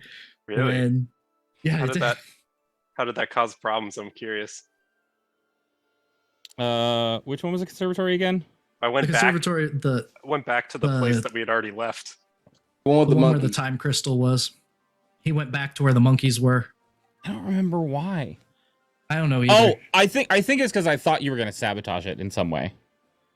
I mean, it kind of did, but Yeah, I think that's what the damn it was. Yeah, he set it on fire. Well, he basically Yeah. destroyed it. Yeah, I think that was it. Because I feel like if I recall correctly, that was like the home place. Like that was where she was doing the shit, right? So that one was just one of the worlds that you controlled. They grew time crystals, which is why you kept them Oh, alive. I thought it was more important than that. Yeah, it's why you I mean, breaking my shit? they're the only people that can grow time crystals. So. Sure, but why are you breaking my shit? That's basically what it was. I didn't know it was your shit. I love and for the record, to HP's credit, he gave me all this information. He's like, here's what you know going in, and then he just none of it mattered. I was like, No, yeah, because there's a it's ship been you can get. 6,000 years. There's it's perfect. It was great. There's a ship you can get. There's a sarcophagus. Great. And then we get there and the ship's broken. The sarcophagus moves at 1 inch per second. Just like I wish I had destroyed more Gould stuff if I had known. yeah, And you just would have just been sitting there crying. probably. You probably would have broke a character earlier, revealed it like 2 sessions ago. You're like, stop it. Quit breaking my shit. There was at least one moment, I think, HP, that I DM'd you like, oh my god, what did I do? What did I do? I actually think it was out of a session. It was between sessions. I said something. I'm trying to remember. Oh no, it was something I said. There was at least twice where I called it your ship twice. That's right. Yeah. What I the first time absolutely nobody noticed. And the second time I stopped before I said it. Well, I mean, it was going to be our ship. In our mind, it already was our Right. ship. Yeah, We didn't yeah, realize yeah, it was actually our ship. Yeah. You were still on a salvage mission instead of a recovery mission. So, but yeah, that I mean, it was a lot of fun. It was really fun to see the bits and pieces and to have them play together. If anyone's curious about all the names, they're all Sumerian stuff. Mamitu is really Ara's queen.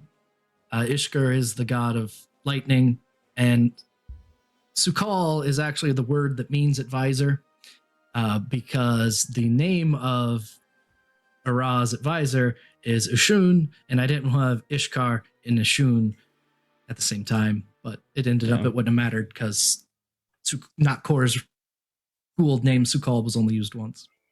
It's funny too, because at the beginning you're like, hey, come up with what god you want to be, like base it on some lore and stuff. And every god I kept kicking his way is like, nope, that's already in. Nope, that's Yep. alreee in. Yeah. Nope, that's a already canon in. god. No, that's a already canon in. god. That's a canon god. Sorry.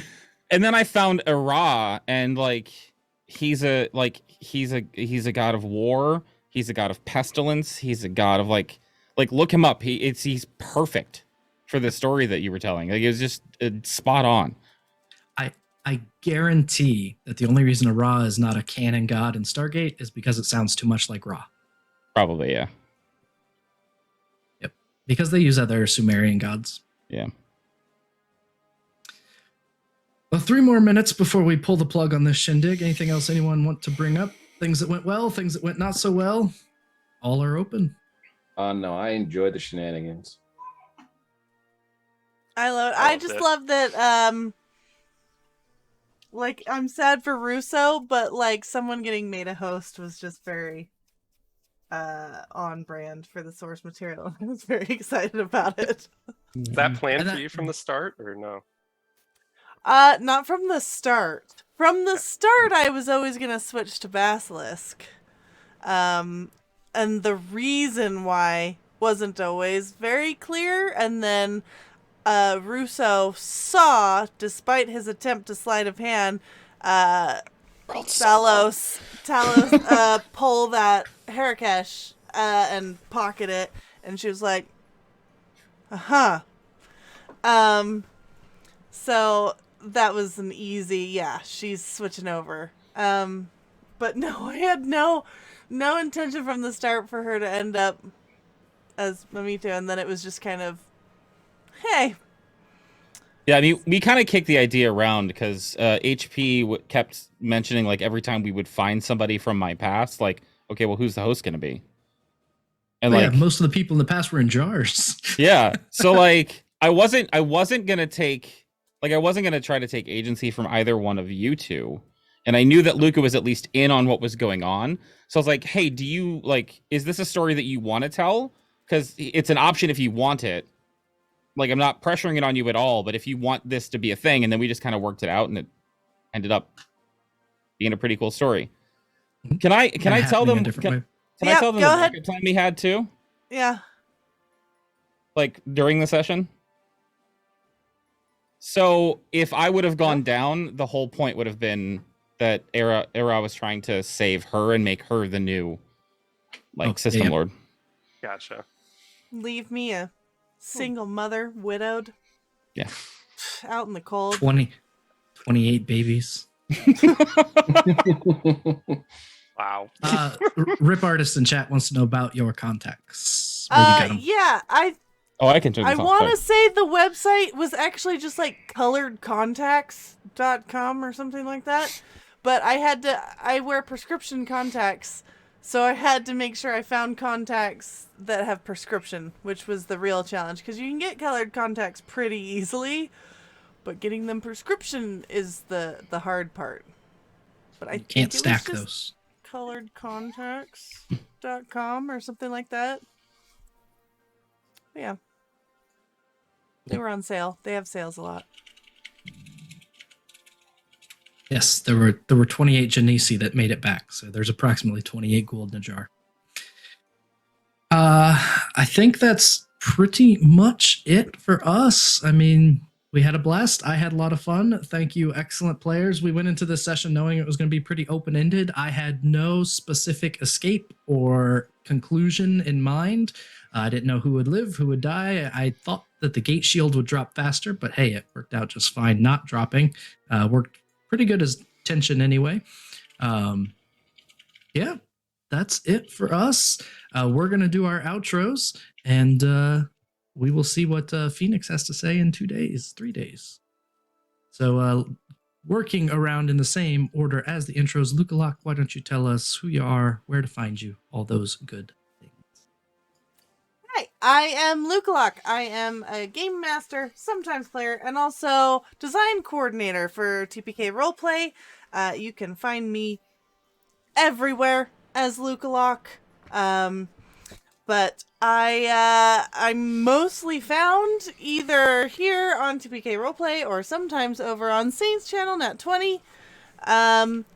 And yeah, I played Lieutenant Colonel Carys Russo for a while. However, she is now Mamito, the queen to Thalos.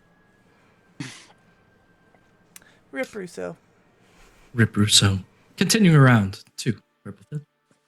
Hello, I'm Purplefill. I played Dr. Eric Martin, who's just set out to destroy the Stargate command and everything it stands for, and is happy to do anything to make that happen.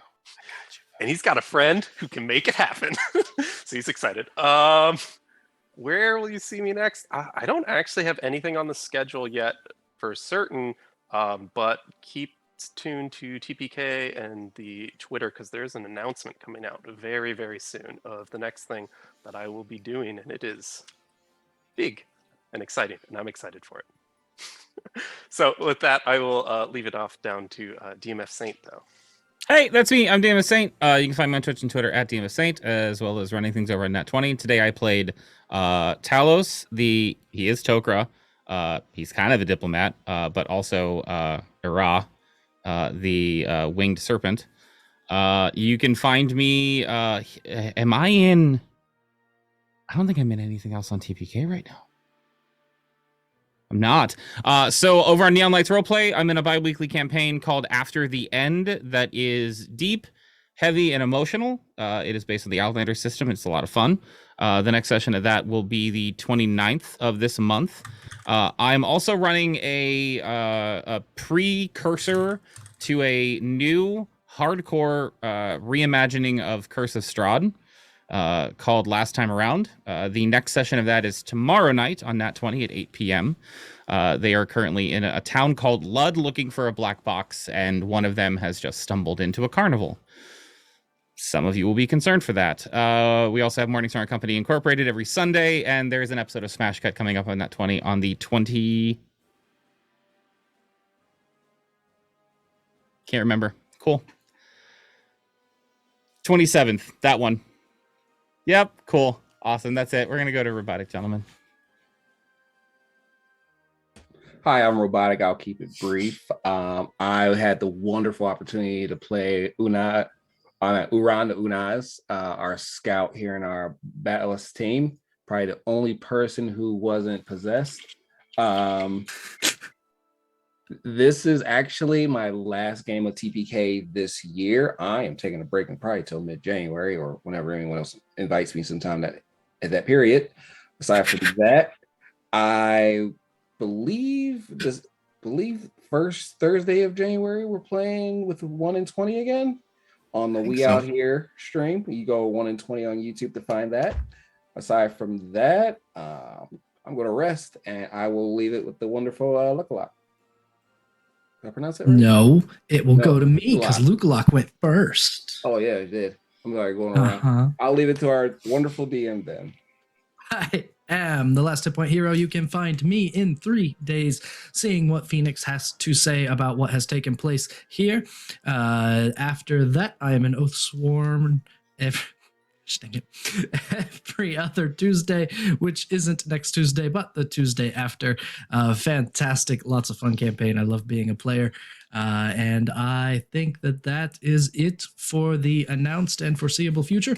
So stick around to see other wonderful things on TPK and Nat20 and Neon Lights and all the wonderful channels that we work with, crossover with, cross streams with, and just enjoy hanging out.